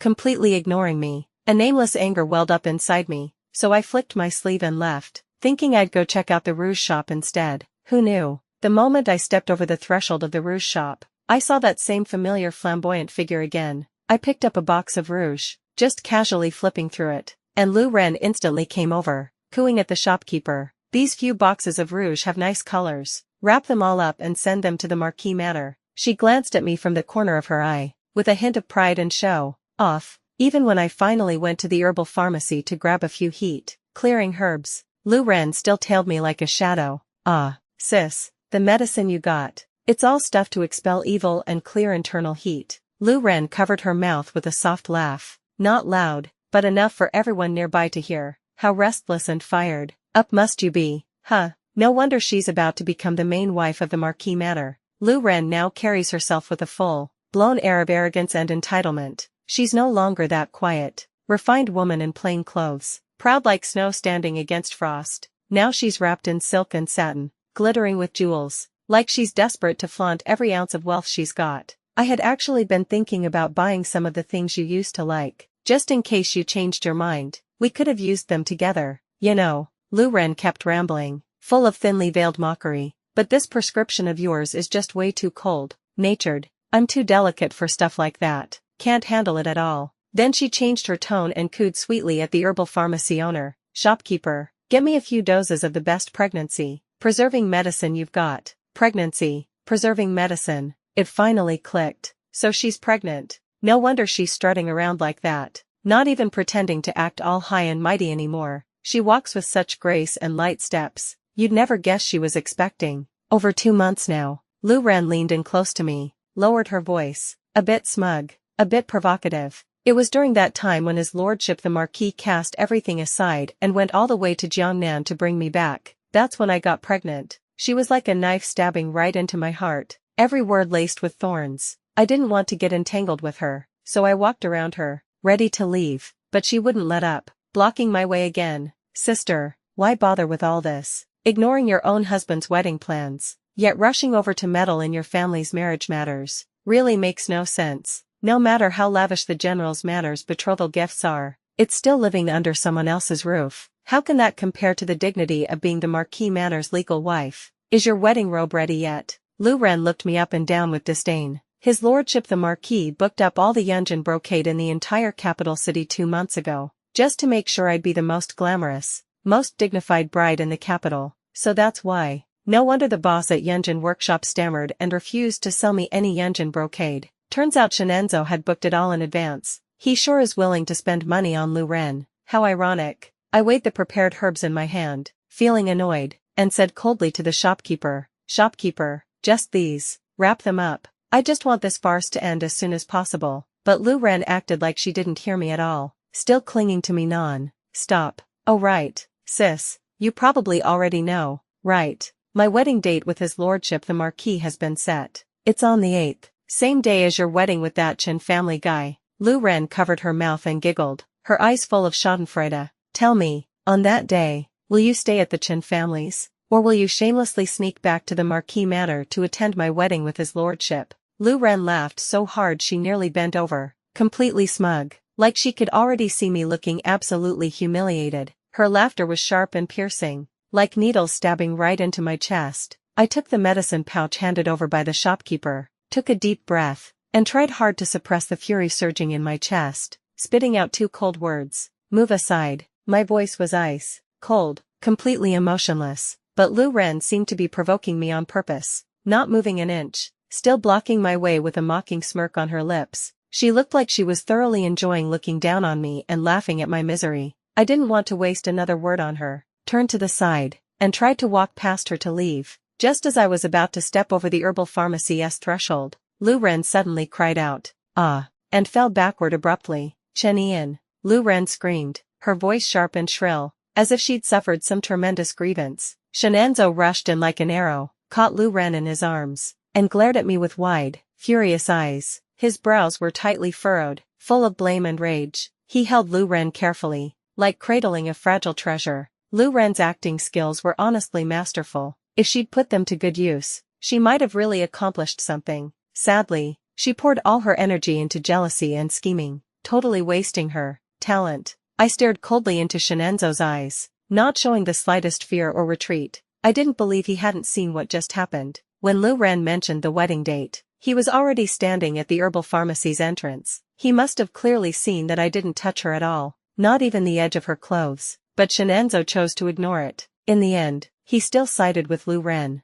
Even knowing full well she was being completely unreasonable, he'd still stand by her. He's always like this, always unable to see my true feelings, always only believing what he wants to believe. Xianxia ended up looking away, avoiding my gaze. His eyes flickered, seeming a bit guilty, maybe even a little impatient. Maybe he knows Lu Ren is just putting on an act, but he can't be bothered to call her out. Or maybe he just doesn't care what the truth is. He only wants to end this farce as quickly as possible. I held the herbs and stepped over the herbal pharmacy's threshold without looking back, my heart icy cold. When it comes to Xianxia, I've completely given up. I have no more expectations, no more attachment to him. Chen Yin. Just as I brushed past him, Xianxia's gritted voice came from behind, laced with a hint of threat, a warning, and a barely noticeable panic. The 8th day. If you don't return to the Marquis Manor to host the wedding. His voice was ice cold, like it was squeezed out through clenched teeth. Then don't even dream of ever becoming the mistress of the Marquis Manor. His words were full of arrogance and self-importance, like being the mistress of the Marquis Manor was something precious to me, like I was still coveting that position. Absolutely laughable. I didn't look back, didn't stop walking, just kept moving forward, leaving Xianxia's threats and warnings behind me. Marquis Manor's mistress. I stopped caring about that a long time ago. I can't even muster a shred of anger towards Xianxia. All that's left in my heart is calm. Almost makes me laugh at how absurd it all is. Maybe ordinary folks don't know which Qin family lady the general's manor is marrying, but on the imperial court, over half the officials have already gotten the general's manor's gold stamped wedding invite. Even if the Yongning Marquis Manor didn't get one, Xianxia would find out with just a little digging. On the 8th day, the bride in red robes will be me, Chen Yin. And he actually dared to imagine I'd obediently return to the Marquis Manor that day to oversee his wedding with Lu Ren. What an absolute joke. I tossed that ridiculous thought from my mind. I'm not wasting energy on it, still following my plan step by step, getting ready to leave for the southern frontier. Only now, ever since that unpleasant fallout at the herbal pharmacy, I keep running into Xianxia whenever I step outside. He doesn't stir up trouble like he used to. No more deliberately picking fights, sometimes at street corners. When our eyes meet from afar, he just looks away coldly like I'm a stranger. Sometimes we brush past each other in a bustling crowd, and he's stone-faced, eyes forward, like I never existed. Of course, I wouldn't take the initiative to talk to him either. This kind of cold and distant attitude actually reminded me of how indifferent he was to me in the first year of our marriage. Back then, he thought I was too clingy, always sticking to him. He would drive me out from the study to the front hall, and then from the front hall to the backyard, clearly annoyed. Whenever he felt I was an eyesore, he'd put on a stern face, ignore me, and speak coldly. At that time, naive and clueless, I thought he was genuinely angry, so I would carefully approach him and try to soothe him in a soft voice. Husband, did Ian do something wrong? Tell me. I'll definitely change. He would sigh as if helpless, but his gaze would soften, and he'd lift his hand to gently stroke my hair. Ian didn't do anything wrong. I've just been busy with work lately and might have neglected you a bit. Just be a bit more obedient. Listen to me, and don't cause trouble. Okay, neither close nor distant, hot and cold, give a sweet date, then a slap, just like taming a pet. I suddenly realized that in his eyes, I had always been just that. The days passed quietly, and I had already packed my things. The wedding day was getting closer and closer. According to tradition, the bride and groom shouldn't meet before the wedding. Therefore, Sue Adrian hadn't come to the Chen residence for several days. It wasn't until the night before the wedding, when the night was deep and all around was silent. Suddenly, there were 2 soft knocks on the window lattice, very faint, barely noticeable unless you were really listening. I got up and walked to the window. In the dim moonlight, I saw a tiny slit being gently pried open in the window paper. Instead of the usual weird little dolls being stuffed through the gap, a real, living head suddenly popped up there. I froze for a moment, didn't react right away, then couldn't help but let out a stifled laugh. Why didn't you come through the front door?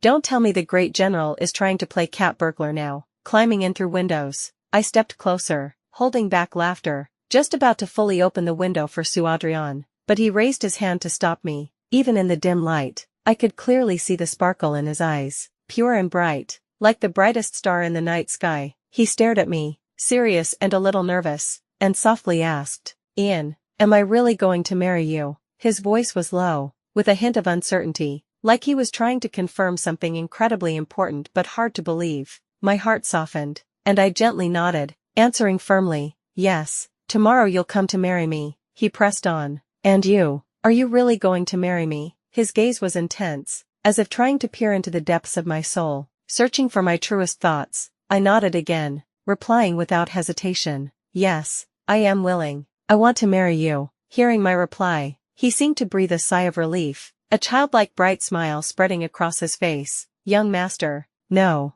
that's not it. I got it." He scratched his head childishly, seeming like he wanted to say more, but in the end just mumbled this line. Then, flustered, he slammed the window shut with a bang, turned around and dashed off, moving so fast like a beast was chasing him. I looked at his slightly panicked back and couldn't help but laugh and shake my head. What a childish general. I turned back to the bedside, getting ready to freshen up and rest, just as I undid my hair bun, letting my black hair fall like a waterfall. That familiar knock-knock sound came from outside the window again. "Why are you back again? Did you forget something?" I helplessly walked to the window again, only propping it open a tiny crack, and caught a glimpse of a white robe from the corner of my eye. My movements froze instantly, and a smile stiffened at the corner of my lips. It wasn't Adrian. It was Xianxia. Why would he come at this time? He didn't speak right away. I also stayed silent, not making a sound. A stillness hung between us, broken only by the soft patter of spring rain tapping against the window lattice, rustling gently. Tomorrow, he's going to marry the girl he loves. On the eve of his wedding, logically, his heart and mind should be completely filled with thoughts of his bride. So, why did he come to me now? What for? A sudden realization rose in my heart, a thought breaking through the surface. Maybe Xianxia doesn't actually love Lu Ren that deeply, and maybe he doesn't really hate me that much either. Maybe he's just someone who especially craves what he can't have. "Ian," he finally spoke softly, his voice tinged with a faint rasp that was easy to miss. "Can we call it a loss for me? Let us stop being so stubborn with each other. All right. Ever since you left the Marquis Manor, I haven't had a single good night's sleep." His voice was low, carrying a trace of fatigue, and a hint of barely noticeable pleading. "It was my fault, Ian." His figure, under the dim moonlight, was elongated, cast onto the floor beside the bed, slightly hunched, looking somewhat forlorn. "I shouldn't have left you alone on your birthday." There was a hint of regret in his tone. "I once promised you that for every birthday from then on, I would stay by your side and celebrate with you. I shouldn't have neglected you over and over again because of Lu Ren, ignoring your feelings." His voice grew lower and lower, as if he were murmuring to himself, or perhaps confessing to me. "Come back with me." His voice suddenly rose a little, carrying a trace of hope, a trace of command, and a trace of indescribable complex emotion. "Come with me back to Marquis Manor, and tomorrow's wedding will be called off. I want to marry Lu Ren." Listening to his words, I couldn't help but let out a soft laugh. Such casual, light-hearted words, as if marrying or not marrying a wife was all at his whim, like a child's game, easily changed without any concern. "Still stick to what we originally agreed. Just make Lu Ren a concubine. Is that okay?" His voice carried a hint of cautious probing, along with a tone of self-righteous generosity. "My wife, my one and only wife, can only be you, Ian." I didn't respond to anything he said. I just silently shut the tiny gap on the window completely. Then, without hesitation, I dropped the latch on the window.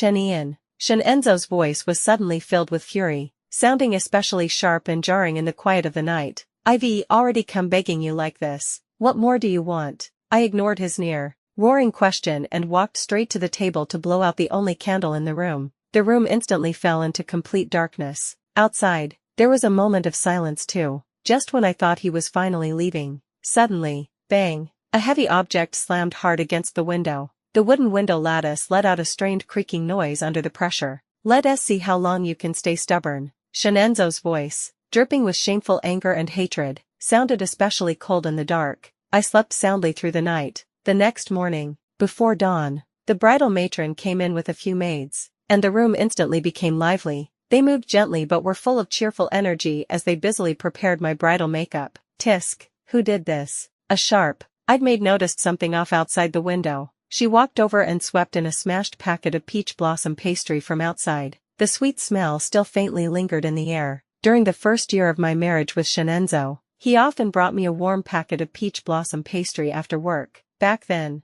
I'd always be overjoyed, rushing into his arms like a kid and sweetly saying, "Husband treats me the best." Those scenes filled with sweet memories now feel like they belong to another lifetime. The maid frowned and tossed the crushed peach blossom pastry into the trash with disgust. I just watched quietly, without turning my head, and felt no ripple in my heart. The bridal matron's hands were extremely skilled, as if she'd done the same thing countless times. She gently applied powder to my face, carefully drew my brows and eyes, then meticulously tied up my long hair into a neat bun, and finally helped me into the bright red wedding robe, placing the intricately embroidered head veil over me with great care. Everything proceeded methodically and in an orderly fashion. Aunt led me to the ancestral hall of the Chen family to pay respects to the ancestors. The scent of incense filled the air. I knelt on the prayer mat, silently praying in my heart, wishing my parents' spirits could rest in peace and hoping my future path would be smooth and steady. Uncle carefully helped me walk out of the Chen residence's main gate. Outside the door, the sounds of Suona horns and firecrackers intertwined, creating a lively atmosphere. Su Adrian stood tall and straight beside the bridal sedan chair, dressed in the groom's wedding robe. When his hand held mine, I felt a slight dampness in his palm, with a faint trace of nervousness. Through the bridal veil, I looked at the delicate wedding shoes at my feet and stepped 1 foot at a time into the bridal sedan chair laid with a red carpet. Chen family's daughter, off to get married. The matchmaker's loud voice rang out, filled with joyful laughter, echoing through the entire street and alley. The auspicious hour had arrived, and the deafening celebratory music soared into the skies. Groom, let go quickly. Don't delay the auspicious time. The matchmaker teased playfully from outside, her voice brimming with joy. Su Adrian smiled slightly at her words, but didn't let go. Instead, he quietly slipped a candy into my hand. I know, he's just afraid I'll go hungry. I smiled slightly and popped that piece of candy into my mouth. The sweet taste spread in my mouth, and a little bit of it sweetened my heart too. Before long, the bridal sedan chair slowly started moving amidst the joyful music. The chair swayed gently as it moved forward. I thought, this time getting married, at least I didn't embarrass my parents. It felt like I finally stood up for myself. My uncle and aunt seemed to hold great respect for Su Adrian. Not only did they turn over all the betrothal gifts from the general's manor as my dowry, they even made up for the half they used to withhold from me, returning it all as part of the dowry. Tomorrow, I should visit my parents' graves to pay my respects, tell them that their daughter didn't let them down, and she finally made it through just fine. I think, once I go to the southern frontier, it'll be a whole new world. It must be more open there, and more free. Just as my thoughts were drifting, the welcoming procession from the Yongning Marquis Manor and the one from the General's Manor happened to cross paths on the narrow street. I was still thinking, maybe this is for the best. Today, Yu Shenenzo marry someone new, and I, Chen Ian,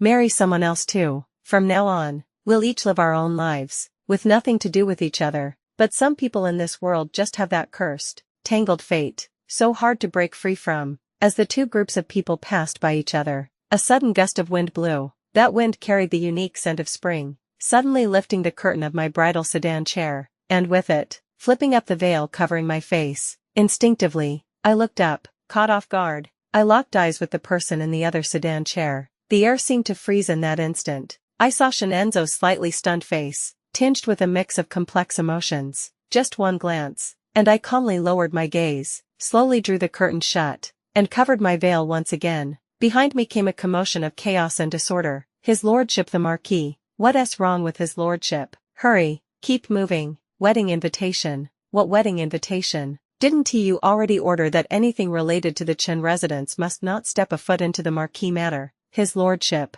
Watch your step. His lordship has fallen off his horse. I had intended to keep everything simple, not wanting to stir up more trouble, so the general's manor wouldn't be criticized because of me. But things didn't go as I wished, and in the end, it still didn't turn out the way I hoped. Shenenzo fell off his horse, yet came unscathed and completely fine. When he arrived, Su Adrian and I had just finished the wedding ceremony. Su Adrian. You dare to use your power to ignore the law and forcibly take my wife. I will definitely impeach you with a memorial to the emperor. Who dares block my way? Get out of the way. Let me in. The noise surged, crashing against the gathered guests. I instinctively wanted to step forward, but Su Adrian gently extended his arm and blocked me behind him. Let him in. Su Adrian's low voice carried a trace of coldness, yet was incomparably steady. Through the gap in the red bridal veil, I could only vaguely see Xianxia's figure. The bright red wedding robe on him had already been torn apart, messy and tattered, with dirt smeared all over the hem and shoes, making him look utterly disheveled.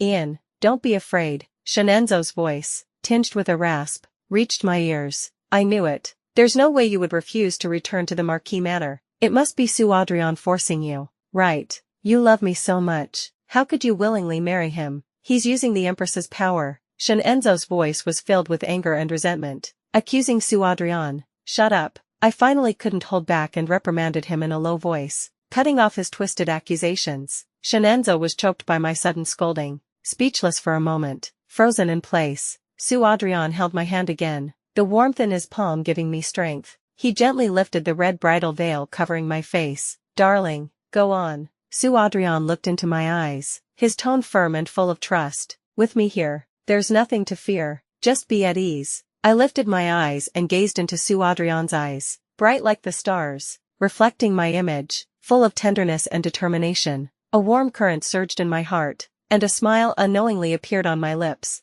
I nodded softly to him. Then, I turned around and looked at Xianxia. I clearly saw the complicated expression on his face, bewilderment, shock, disbelief all intertwined. I could almost foresee the despair he was about to face. How could this be? Ian, it was supposed to be us, Xianxia murmured to himself, his eyes hollow, as if he had been dealt a massive blow. I just looked at him with a calm and cold gaze, not a hint of emotion. His eyes gradually turned red, then, like remembering something, he suddenly snapped out of it and spoke again. The official document. The document. Don't tell me it's real. The divorce letter was submitted to the Yamen long ago. If Lord Shen has any doubts, he may verify it at Jingzhou Prefecture. I stated the fact calmly, each word clear and resolute. Xianxia, upon hearing my words, seemed to have all his strength drained. He staggered and took 2 steps back. Ian, I didn't mean it. I always thought. He scrambled to explain,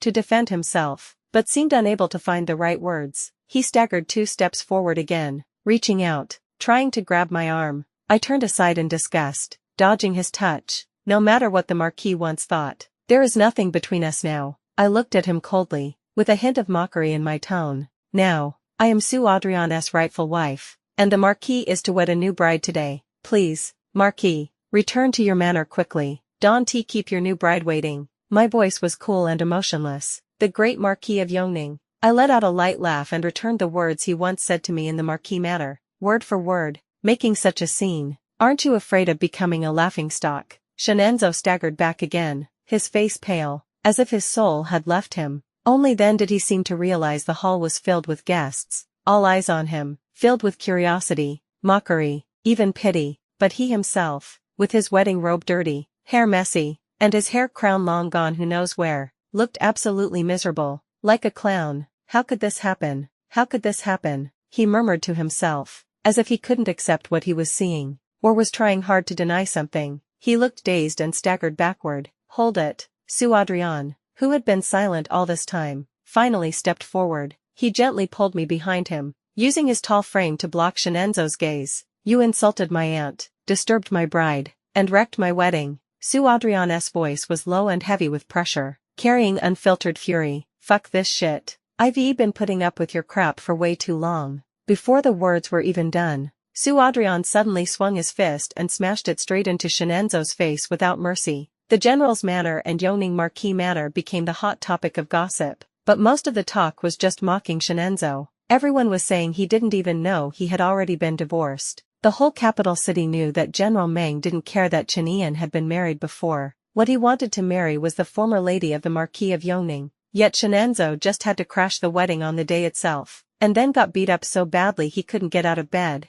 Totally deserved it. Ah. I let out a soft sigh. Vega. I asked Vega beside me, is the young general awake? Now that things were completely broken between me and Xianxia, I took advantage of the chaos while Xianxia was still lying in bed and the Yongning Marquis Manor was a mess. I sent someone to go trick Vega out of the Marquis Manor and bring her back. Vega nodded quickly. Awake. He's calling for Madame right now. I picked up the medicine I had prepared earlier and headed straight for Sue Adrian's room. As I pushed open the door, the faint calling I'd just heard stopped immediately. My dear, don't worry about me. I'll be fine soon. Sue Adrian's voice came through. I walked to the bedside, sat down, and spoon by spoon fed him the bitter medicine. From time to time, I stuffed a candied fruit into his mouth to get rid of the bitterness. Don't worry about you, I asked back with a small smile.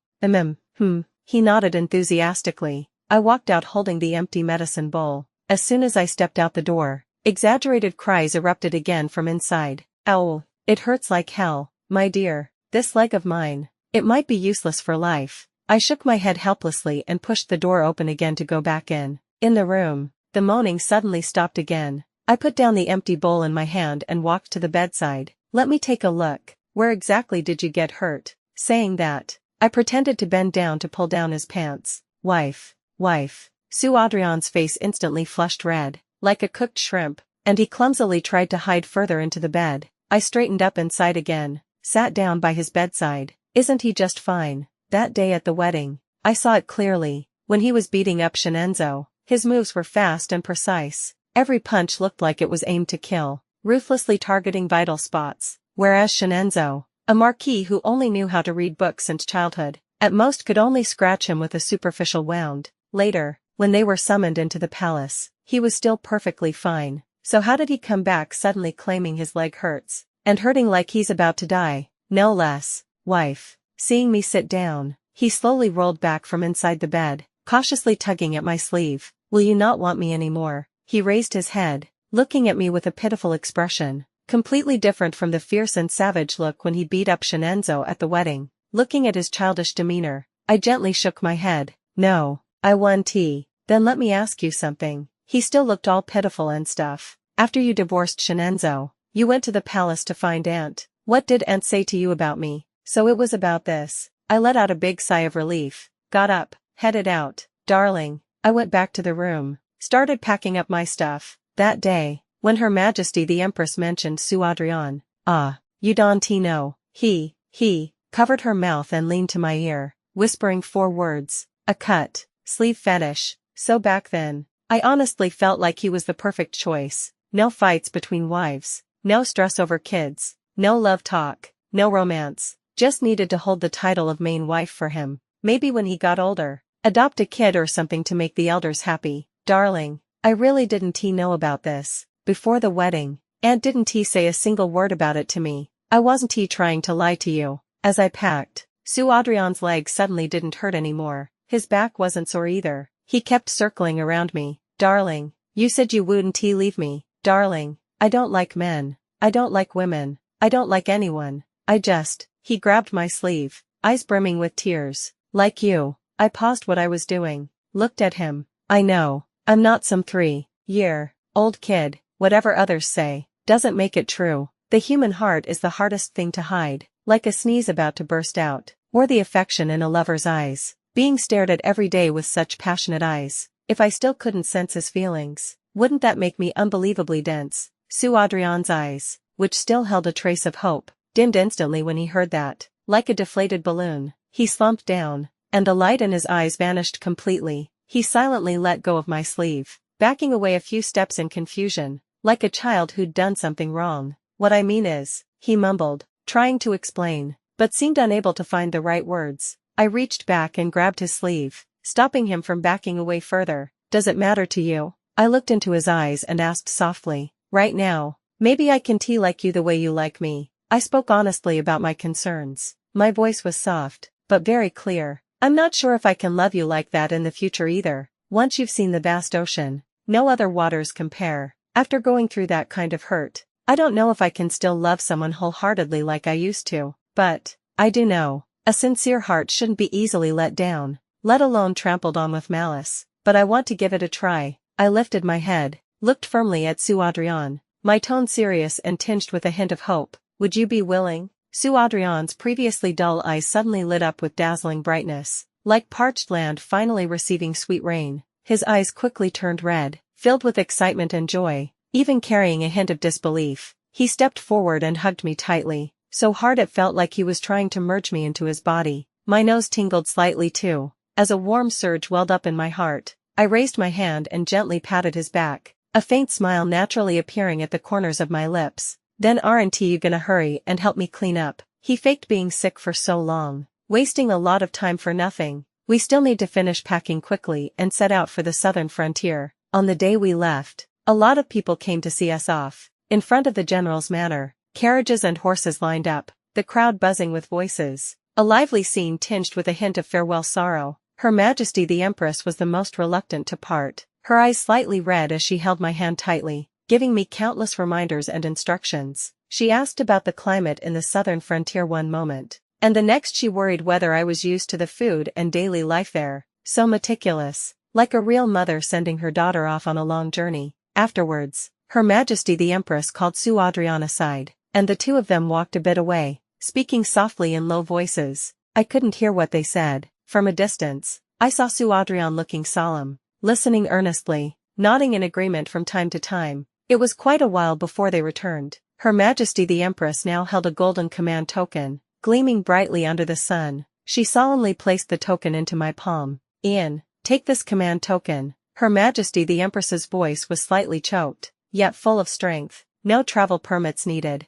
With this command token, you can move freely through all major towns and cities without hindrance. If you are wronged in the southern frontier or face any difficulties, you must remember, the capital city is always your home. The general's manor is forever your support. You can come back to me anytime. Understand?" I tightly gripped the heavy command token in my hand, a warmth rising in my chest, and my eyes grew a little wet. "Aunt, don't worry, I'll take good care of myself," I answered softly, my voice a little choked. I was finally about to board the carriage to the southern frontier. I took one last look around, wanting to etch everything about this capital city deeply into my mind. As I turned to get on the carriage, out of the corner of my eye, I seemed to glimpse a figure leaning on a cane at the far end of the street, stumbling forward. The steps were shaky but eager, each one as if using up all their strength. Looking closely, that figure seemed familiar yet blurry. I could vaguely make out that the person had a limp and was hopping hurriedly toward the city gate. Puzzled, I was just about to get a clearer look when a shout came from the crowd.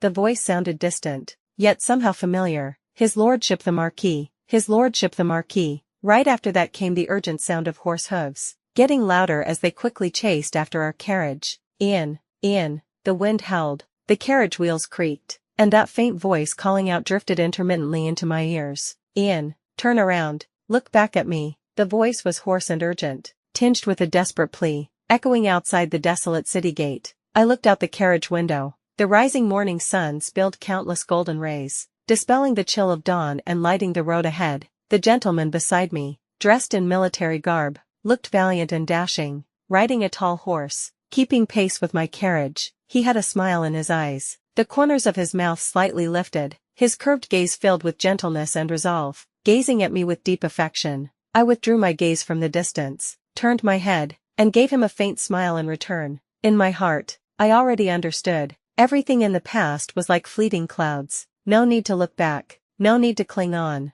The road ahead, though far and uncertain, was enough with the person before me by my side. I lowered the carriage curtain, shutting out all sounds behind me, along with those despairing cries. I never looked back again. Half a year had passed since the wedding, yet between Su Adrian and me, there still remained an unspoken distance. The title of husband and wife was already a settled fact, but the reality of being husband and wife had yet to arrive. He didn't seem eager about it, never bringing it up himself, and me, having been through the past, always had this hard, to express shyness and hesitation in my heart, and felt too embarrassed to speak first. The days just passed by blandly like that, until the new year was approaching. Su Adrian was summoned back to the capital to report for duty, and so I followed him and returned to the general's manor. Honestly, if it were just simply sharing a bed, I could actually accept it. After all, for the past 6 months, that's how we've been, and it's been relatively peaceful. However, peaceful days always have someone stirring up trouble.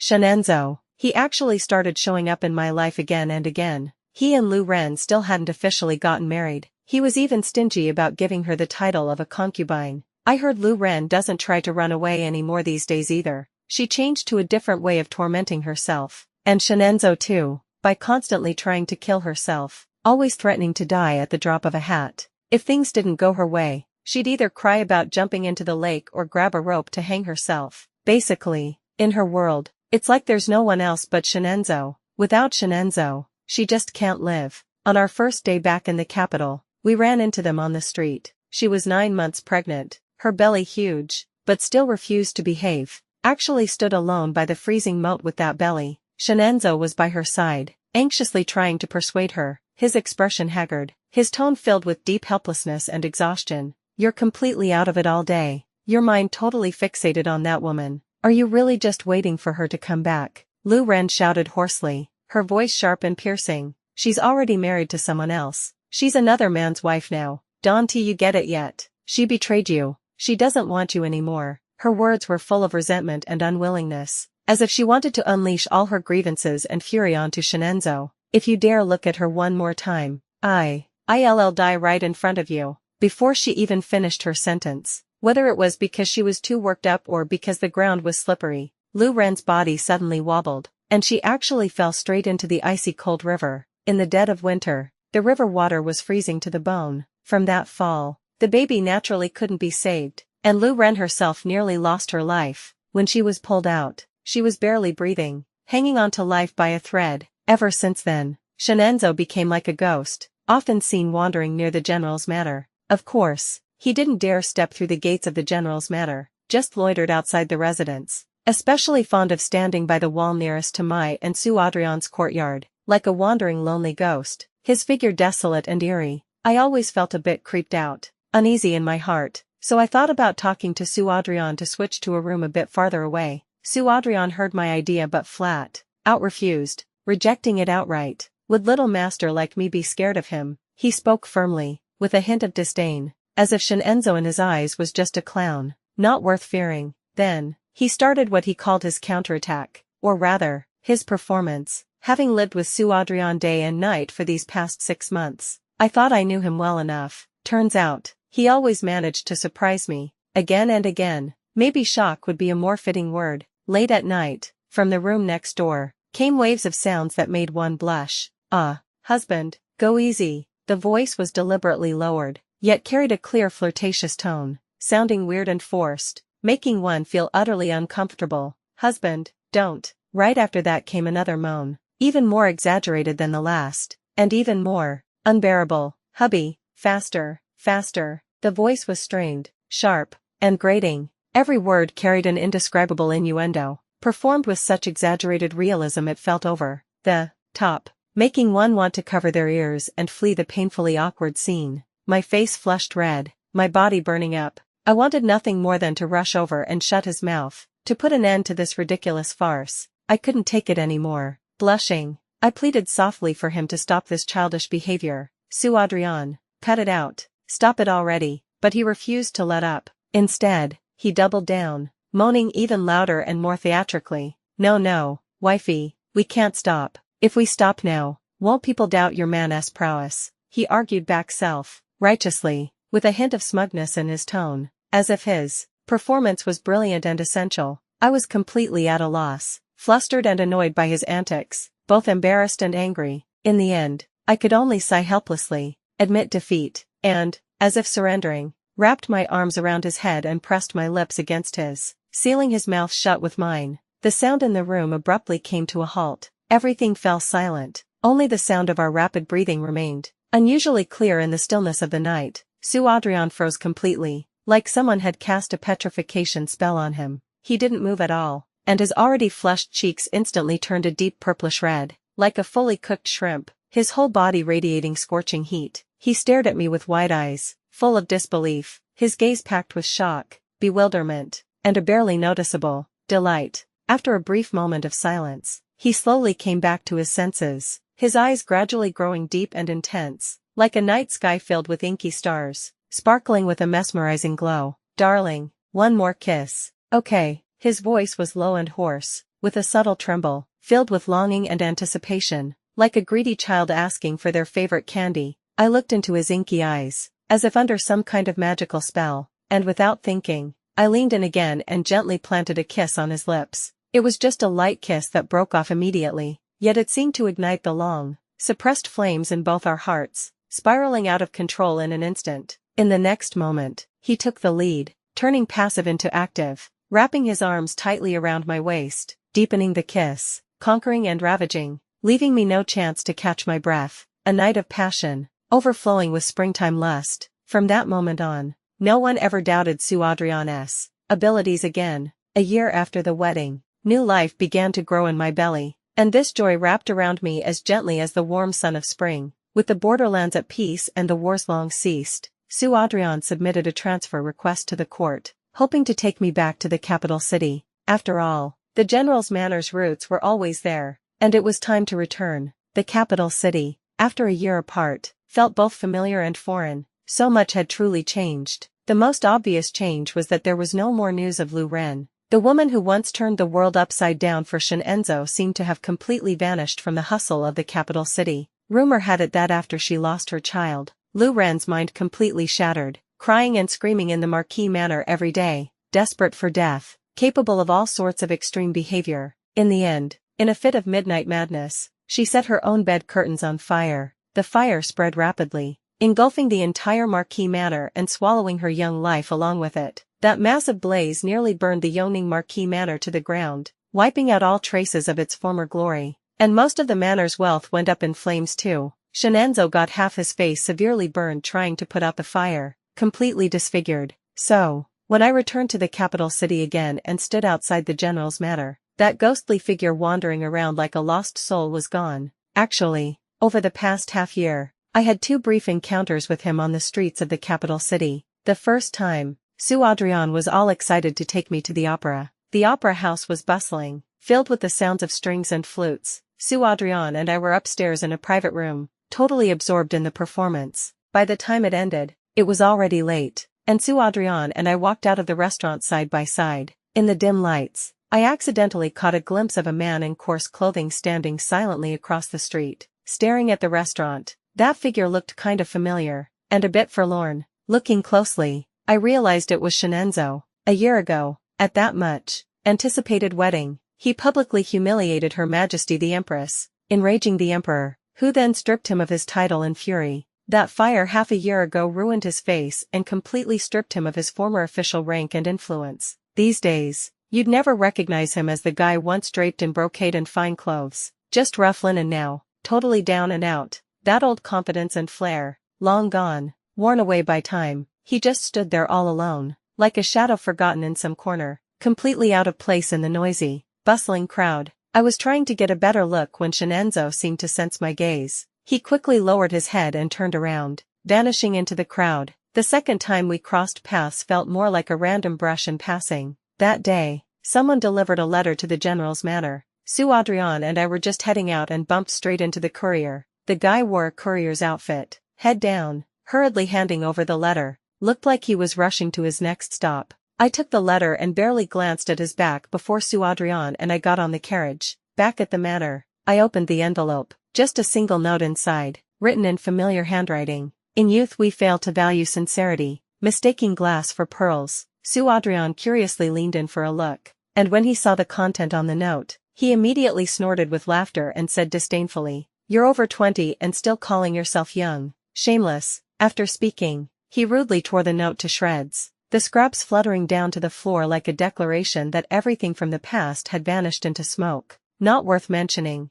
in the 5th year after the wedding, my Huan was already 3 years old. Little as she was, she ran like the wind, her laughter crisp like silver bells, truly lovable to all who saw her. In the general's manor, with kind in-laws above and adorable children below, I had become deeply accustomed to such warm and peaceful days. Sue Adrian would still occasionally head to the borderlands. Sometimes it was just a patrol along the border, and he could return safely in a month or 2. Sometimes, if there was war, it would take 3 to 5 months before he could start his journey home. This time, he was away especially long, from the lush spring of March all the way to the golden autumn when cool winds blew. Before there was finally news, early in the morning, the general's manor was bustling. Red lanterns hung high, colorful silks fluttered, and joy filled every corner. Everyone was hoping for the general's triumphant return and a family reunion. Huan couldn't hold back her excitement, her tiny body circling around me non-stop, insisting that I take her to the street to welcome her daddy. Unable to refuse her, I had to hold her little hand and walk onto the bustling street. The street was packed with people, lively and noisy.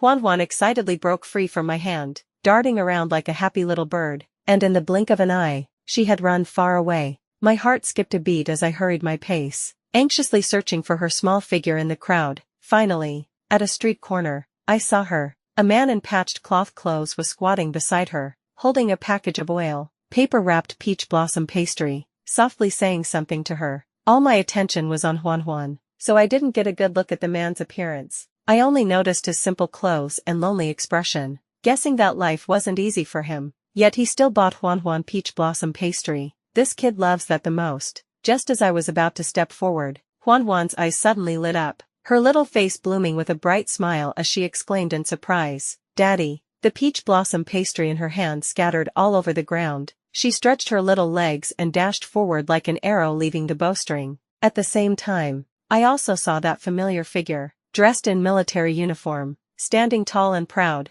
If it's not Sue Adrian, who else could it be? Husband, I couldn't help but call out and quickly walked over, and the plain, clothed man who had just been squatting on the ground stiffened suddenly at Huan's crisp call of daddy, as if he'd turned into a stone statue, completely frozen. Husband, I walked up to Sue Adrian, and Huan also jumped into his arms. Father and daughter embraced tightly, laughing joyfully. It was pure warmth and happiness. I looked up at Sue Adrian, and he was gazing back at me with eyes full of tenderness. The smile at the corners of his eyes was as gentle as a spring breeze. Right at that moment, I suddenly felt as if there was a suppressed sobbing sound coming from behind me. I paused for a second and instinctively turned my head to glance. That plain, clothed man was still standing there, his back to us, shoulders trembling slightly, as if trying hard to hold something back. He was covering his face with his hands, so I couldn't see his expression, only his tattered clothes swaying lightly in the autumn wind. A trace of doubt flashed through my mind, but the joy of reunion quickly swept it away. Maybe I was just imagining things. I didn't pay it any mind and didn't look back either, because my husband was gently saying to me, "I've learned a few new dishes,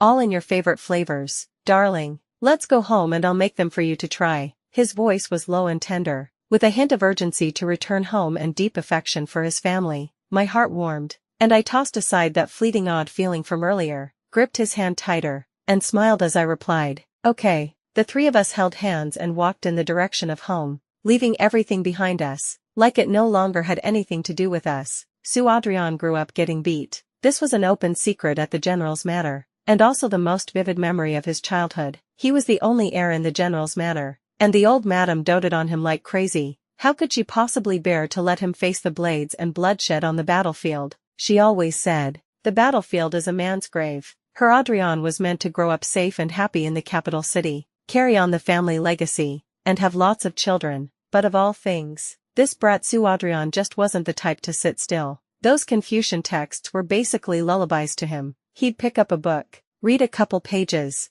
and already feel dizzy. Those neat little characters looked like a swarm of ants crawling around. No fun at all. What he really liked was playing with swords and spears, sweating it out on the training grounds, and feeling the power surge through his body. Books, he's torn through plenty, sneakily, in the study, by the training grounds, even under the dining table. Whenever he got the chance, he'd shred those headache-inducing books into pieces. Tier 1. Get a solid beating from the old general. Guaranteed. The old general slaps, those hurt for real, smack after smack on the butt, burning hot, leaving him limping for days. But beatings or scoldings, this kid just wouldn't learn. After enough beatings, somehow he didn't turn tame. Instead, he became a fearless little hellion, the terror of the capital city. Any kid who saw him would steer clear, scared to death of this walking disaster. Books didn't stick much, his brain full of twisted logic and nonsense, but some things, he still understood. He'd grown up hearing the old general's tales, of men who kept their word like it was gold,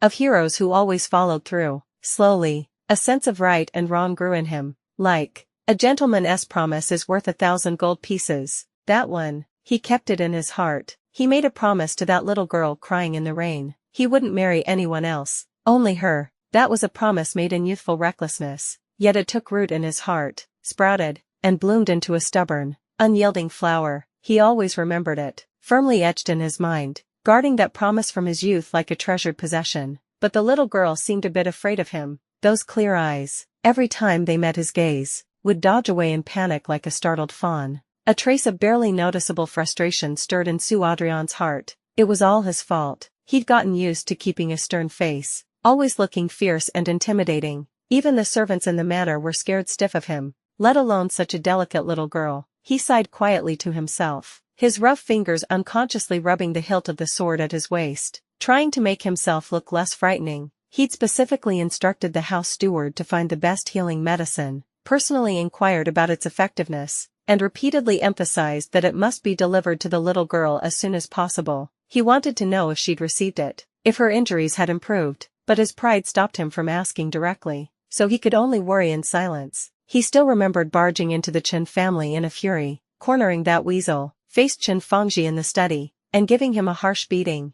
"I'm warning you, if you dare bully the young girl, don't blame me for being rude," he shouted fiercely, slamming the table hard enough to make the teacups on it jump. "If I find out your Chen family gives her even the slightest grievance, I, Sue Adrian, will shave all your family's heads." Before departure, just as he was about to head to the frontier, Sue Adrian still couldn't let it go, and made his way to the Empress's palace after much tossing and turning. "Aunt," he spoke up a bit awkwardly, with a tone that feigned nonchalance, "that one who visits you often, is it Chen Yi, or Chenanin? Seems like life hasn't been too smooth for her lately. She calls you aunt, so you ought to look after her a bit." Sue Adrian tried hard to make his voice sound casual and easygoing, like he was just making small talk, bringing it up as if by chance. Truth was, he remembered her name very clearly, Chen Yin. He'd silently recited those 3 words countless times in his heart. Each one seemed etched on his soul, sharp and vivid, but he insisted on pretending he couldn't remember clearly, acting like he didn't care about her at all. Sue Adrian had always been a brash type since he was a kid, afraid of nothing, not heaven or earth, except for having someone see the softness hidden deep inside him. He didn't want anyone to find out that he was actually so concerned, so preoccupied, over a little girl. He thought this was just way too embarrassing, way too unlike how Sue Adrian usually behaved. He'd be mocked by those scoundrel friends, ridiculed by his brothers on the battlefield. Just imagining those scenes made him feel completely uncomfortable. The Empress heard Sue Adrian's slightly pleading words, set down the imperial brush in her hand, and lifted her eyes to carefully study the tall and upright young general before her. His face was rugged, his brows carried the spirit of someone seasoned in war, but those sharp eyes that were usually full of authority now, rarely, revealed a trace of unease and anxiety. The Empress felt a slight stir in her heart. She knew Sue Adrian seemed rough on the outside, but in truth was meticulous and thoughtful. For something to weigh on him like this, it must be a matter of great importance. "You child," the Empress said gently, with that special kind of affection only elders have. "If you've got something to say, just say it. No need to be so reserved." She paused for a moment, then added, "Is it about that miss from the Chin family you mentioned before?" Hearing this, Sue Adrian hesitated slightly, but still nodded and admitted honestly, "Aunt, you see clearly, nephew has come precisely for this matter." He slightly lowered his head, his voice softening a bit. "Nephew knows aunt is burdened with countless affairs and shouldn't be disturbed by such a trivial matter, but I just can't put my mind at ease." The Empress saw this and understood him even more. She gave a slight smile, signaling to Sue Adrian not to worry. "Your concern, aunt understands. That child is also pitiful, having suffered some hardship. It's right someone should look after her." She paused for a moment, then slowly said, "There are many eyes and ears in the palace. If I intervene directly, it might draw unwanted attention, but don't worry, aunt has her arrangements." She raised her hand and summoned her personal maid, whispering a few instructions. The maid accepted the order and left. The Empress turned back and smiled warmly at Sue Adrian. "I've already given instructions to have someone trustworthy keep a discreet watch over her. Even if we can't support her openly, we can at least ensure she has enough to eat and wear, and isn't bullied." Upon hearing this, Sue Adrian immediately felt relieved. The anxiety that had been weighing on him slightly eased. He bowed deeply to the Empress with gratitude. "Thank you, aunt. Your kindness and grace, your nephew will never forget." The Empress waved her hand, signaling him not to be overly formal. "We're family, why be so polite? It's just that." She changed the subject, her tone carrying a trace of deeper meaning. "Adrian, you can't force everything. That's especially true for fate. Do you understand?" Sue Adrian's body trembled slightly. He looked up and glanced at the Empress with a complicated expression. In the end, he nodded and said in a low voice, "Nephew understands." Shortly after Sue Adrian left the palace, a letter was hurriedly sent to the southern border military camp by fast horse. In the letter, the Empress briefly informed Sue Adrian that she had already made arrangements and that he didn't need to worry. "Aunt is in the palace, where things are inconvenient, so I can act openly." The letter read, "However, I've entrusted the young master of the Shen family, Shenenzo. He's somewhat acquainted with Chen Fengji, and I believe he'll look after things a bit. Just focus on guarding the frontier and don't let this matter distract you." After receiving the letter, Sue Adrian read it several times, but his brows only furrowed deeper each time. Shenenzo, that infamous playboy from the capital city, the flirtatious young master, why would Aunt think of entrusting him to look after Chen Ian? Sue Adrian was filled with doubt and unease. He couldn't shake the feeling that this arrangement was a bit off, but since the Empress had already made her decision, and he was thousands of miles away, there was nothing he could do. He could only choose to trust Aunt's judgment. He let out a long sigh, folded the letter carefully, and tucked it away with great care, but deep down, a lingering worry still haunted his heart. In the years that followed, although Sue Adrian was stationed at the border, his heart never stopped thinking about that person in the capital city. Every year when he returned to the capital city for his report, he would always find ways to inquire about her, just hoping to catch a distant glimpse of her. He once disguised himself, mingling in the streets and alleys, just to accidentally brush past her. He even secretly hid in a general's manor carriage, having the coachman slowly drive it past the Chen residence, hoping to catch a glimpse of her through the crack of the window. He also carefully prepared many gifts, things he thought she might like, delicate jewelry, fine silk, and some strange little trinkets brought back from the borderlands. He wrapped all these gifts with care and hid them in the study at the general's manor, as if they were the only connection between him and her. He even rehearsed countless times in his heart how he would speak to her if he ever got the chance to see her, what he would say, how he would start, but things didn't go the way he hoped. Every time he returned to the capital city, he could only see her from afar, or just hear a few scattered things about her. He never got the chance to truly get close to her, to say even a single word. What frustrated him even more was that he could clearly feel she seemed to be deliberately avoiding him, no matter where he went. As soon as her figure appeared, she would panic and run away like a startled fawn. Her eyes were full of avoidance and resistance toward him, as if he were some terrifying beast she had to escape from. Sue Adrian's heart was stabbed with pain again and again. He started to doubt whether all his persistence back then had been for nothing. Could it be that she really hated him that much, to the point where she didn't even want to see him? That thought, like a lingering shadow, constantly loomed over his heart, making him feel waves of powerlessness and bitterness. "It's okay," Sue Adrian said to himself in his heart. Sweat slid down his rugged face, dripping onto the dusty training field, but his eyes were like quenched steel, hard and determined. No one is born to be liked by everyone. That's normal. He clenched his fists tightly, his knuckles turning pale from the force, as if silently giving himself strength and motivation. "I can learn. I can, for her, learn every way to make her like me," he murmured, his voice filled with unyielding resolve, like a lone bonfire burning on the wasteland, faint but steadfast. He started paying attention to those popular rich young masters in the capital city, secretly observing their words and actions, learning their witty conversation skills, and imitating their refined and elegant demeanor. He even set aside his status as the young master of the general's manor, mingling among the common folks, listening to storytellers vividly narrate tales of talented scholars and beautiful ladies, and watching famous actors in the theater perform heart-wrenching love stories. He clumsily imitated, studied, persistent and earnest, he learned a lightness skill that could make people gasp in amazement. To master this ultimate technique, he went alone to the back mountain every morning, facing the rising sun, leaping between cliffs, and darting atop towering ancient trees. The fierce wind howled, his clothes fluttered loudly, he clenched his teeth, practicing over and over again, falling countless times, his body covered in bruises. Yet he never thought of giving up. He imagined, when he landed lightly in front of her like an agile bird, would she reveal a look of surprise? Would she see him in a new light? He also learned puppet shows that could make people laugh. He secretly ran to the liveliest market in the city, squeezing into the crowd,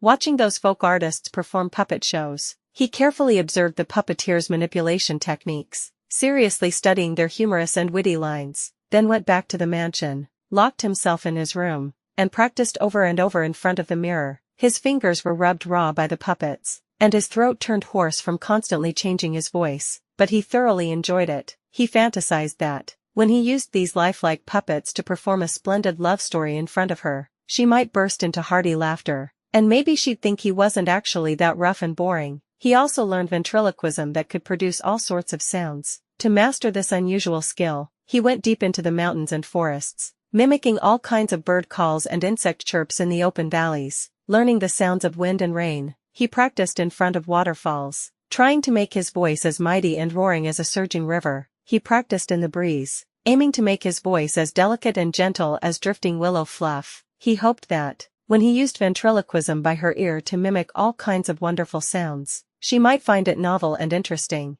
and maybe she'd think he actually had a sensitive heart. Chen Yan's mother was from Huainan. Su Adrian specifically sought out soldiers from Huainan in the military camp, humbly asking them about the methods of Huainan cuisine, from choosing ingredients to knife skills, from heat control to seasoning. He studied each step seriously and thought carefully about them. He clumsily bustled around the kitchen, burning his hand with hot oil, tearing up from the chilly fumes, but he didn't care at all. He imagined, when he personally cooked a table full of delicious Huainan dishes and placed them in front of her, would she remember the taste of her hometown? Would she feel how much effort he put into it? He waited year after year. Time flowed like a rushing river, slipping by in a hurry, taking away youthful innocence but leaving behind mature steadiness. He silently waited for his little girl to grow up, waited for himself to become better and stronger. He turned his longing for her into the driving force to keep moving forward, pushing himself to keep working hard and improving. The year Chen Yan came of age, war broke out on the southern frontier,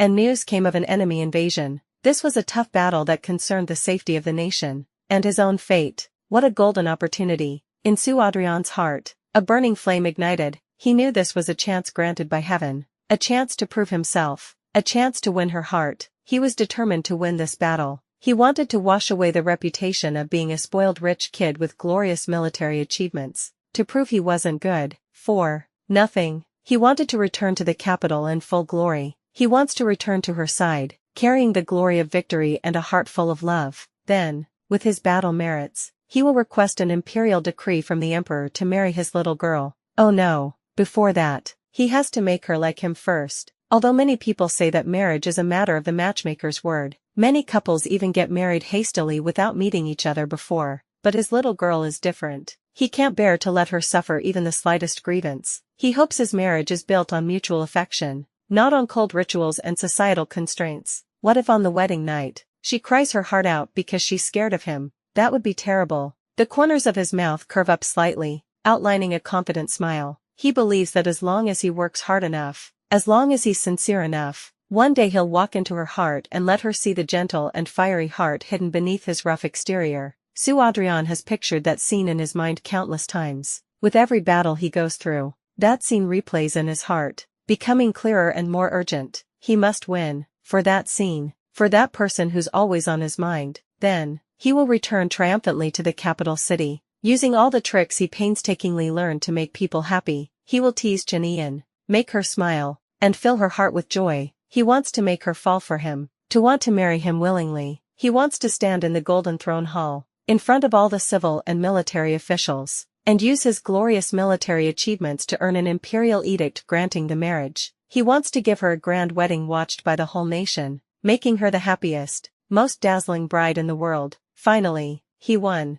The war drum stopped. The smoke of battle gradually cleared, covered in wounds. He won this critical battle. The moment he woke from unconsciousness, the very first thing he did was try to pick up a pen to write a letter to Aunt, eager to share his joy and his plans. However, the Empress's letter came faster than he expected. It had already arrived at the military camp. The handwriting on the envelope was neat and familiar. With a hint of anticipation, he opened it, only for the contents to strike like a thunderbolt on a clear day, shattering all his fantasies instantly. Do you still remember Chen Yan? The opening line carried a touch of nostalgic warmth, but also hinted at the twist to come. That offhand remark you made back then actually brought about a happy marriage. Su Adrian's heartbeat began to race, a vague sense of unease rising in his chest. I have granted a marriage between Ian and the young master of the Shen family, Shenenzo. The two are truly a perfect match, talented man and beautiful woman, a couple destined by the heavens. Their grand wedding will take place very soon. He stared blankly at the letter, every single word like a sharp blade,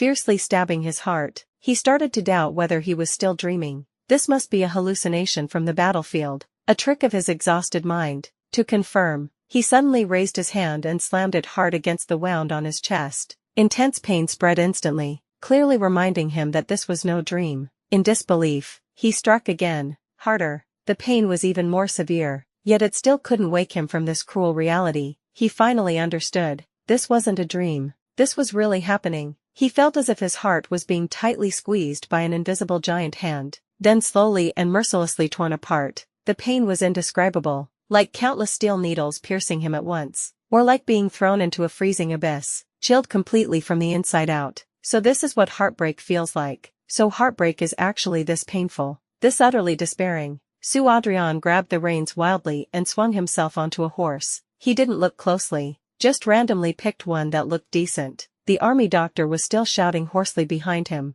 begging him not to move recklessly. His injuries couldn't possibly handle a long journey. Sue Adrian turned a deaf ear. He couldn't take in anything right now. He just wanted to get back to the capital city immediately. Right now, at once. He spurred his horse into a mad gallop, the hoofbeats pounding the ground like war drums. The wind howled past his ears, like countless knives slashing across his face. He couldn't feel the pain. His body felt completely numb. He only knew he had to keep running, keep pushing forward. When one horse was worn out, he'd switch to another. He was like a tireless fugitive, with only the direction of the capital city in his eyes. Time seemed to lose all meaning. He couldn't remember how long he'd been running. Day and night took turns. Stars and the sun wheeled overhead. He only knew he had to hurry, faster, and even faster. There was only one thought circling in his mind, clinging like a curse that wouldn't go away. Did she not remember? Did she forget the promise between them? He had once, in that rainstorm, made a vow to her, to marry her and never waver in this lifetime.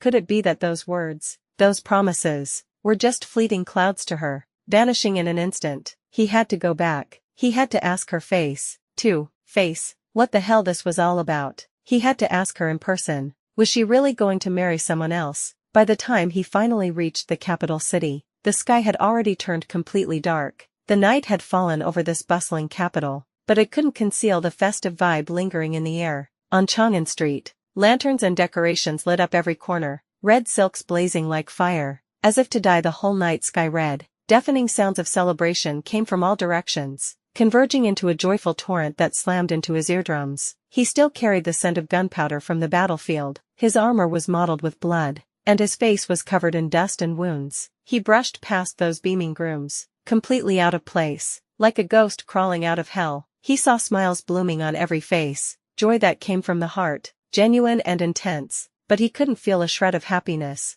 All he had inside was a cold, hopeless void. Could it be that she truly loved that Xianxia so deeply, enough to throw everything away and not even wait for his return? He suddenly turned around, his gaze locking onto a wedding procession slowly making its way over. The bright red bridal sedan stood out in the night, decorated with exquisite patterns, its tassel swaying gently in the breeze. The sedan tilted slightly, and a dainty foot peeked out from behind the curtain. That ankle was slender, skin fairer than snow. He recognized it at a glance. That was her foot. A hand with distinct knuckles gently held that delicate foot, carefully helping her down from the sedan chair. He couldn't see the groom's face, only a blurry outline, but he knew that person wasn't him. Brilliant fireworks suddenly bloomed in the night sky, like golden flowers in full blossom, lighting up the entire night. The groom and bride stood side by side, under the shower of fireworks, looking so perfectly matched, so blissful. Sue Adrian slid weakly off his horse, his legs heavy as if filled with lead.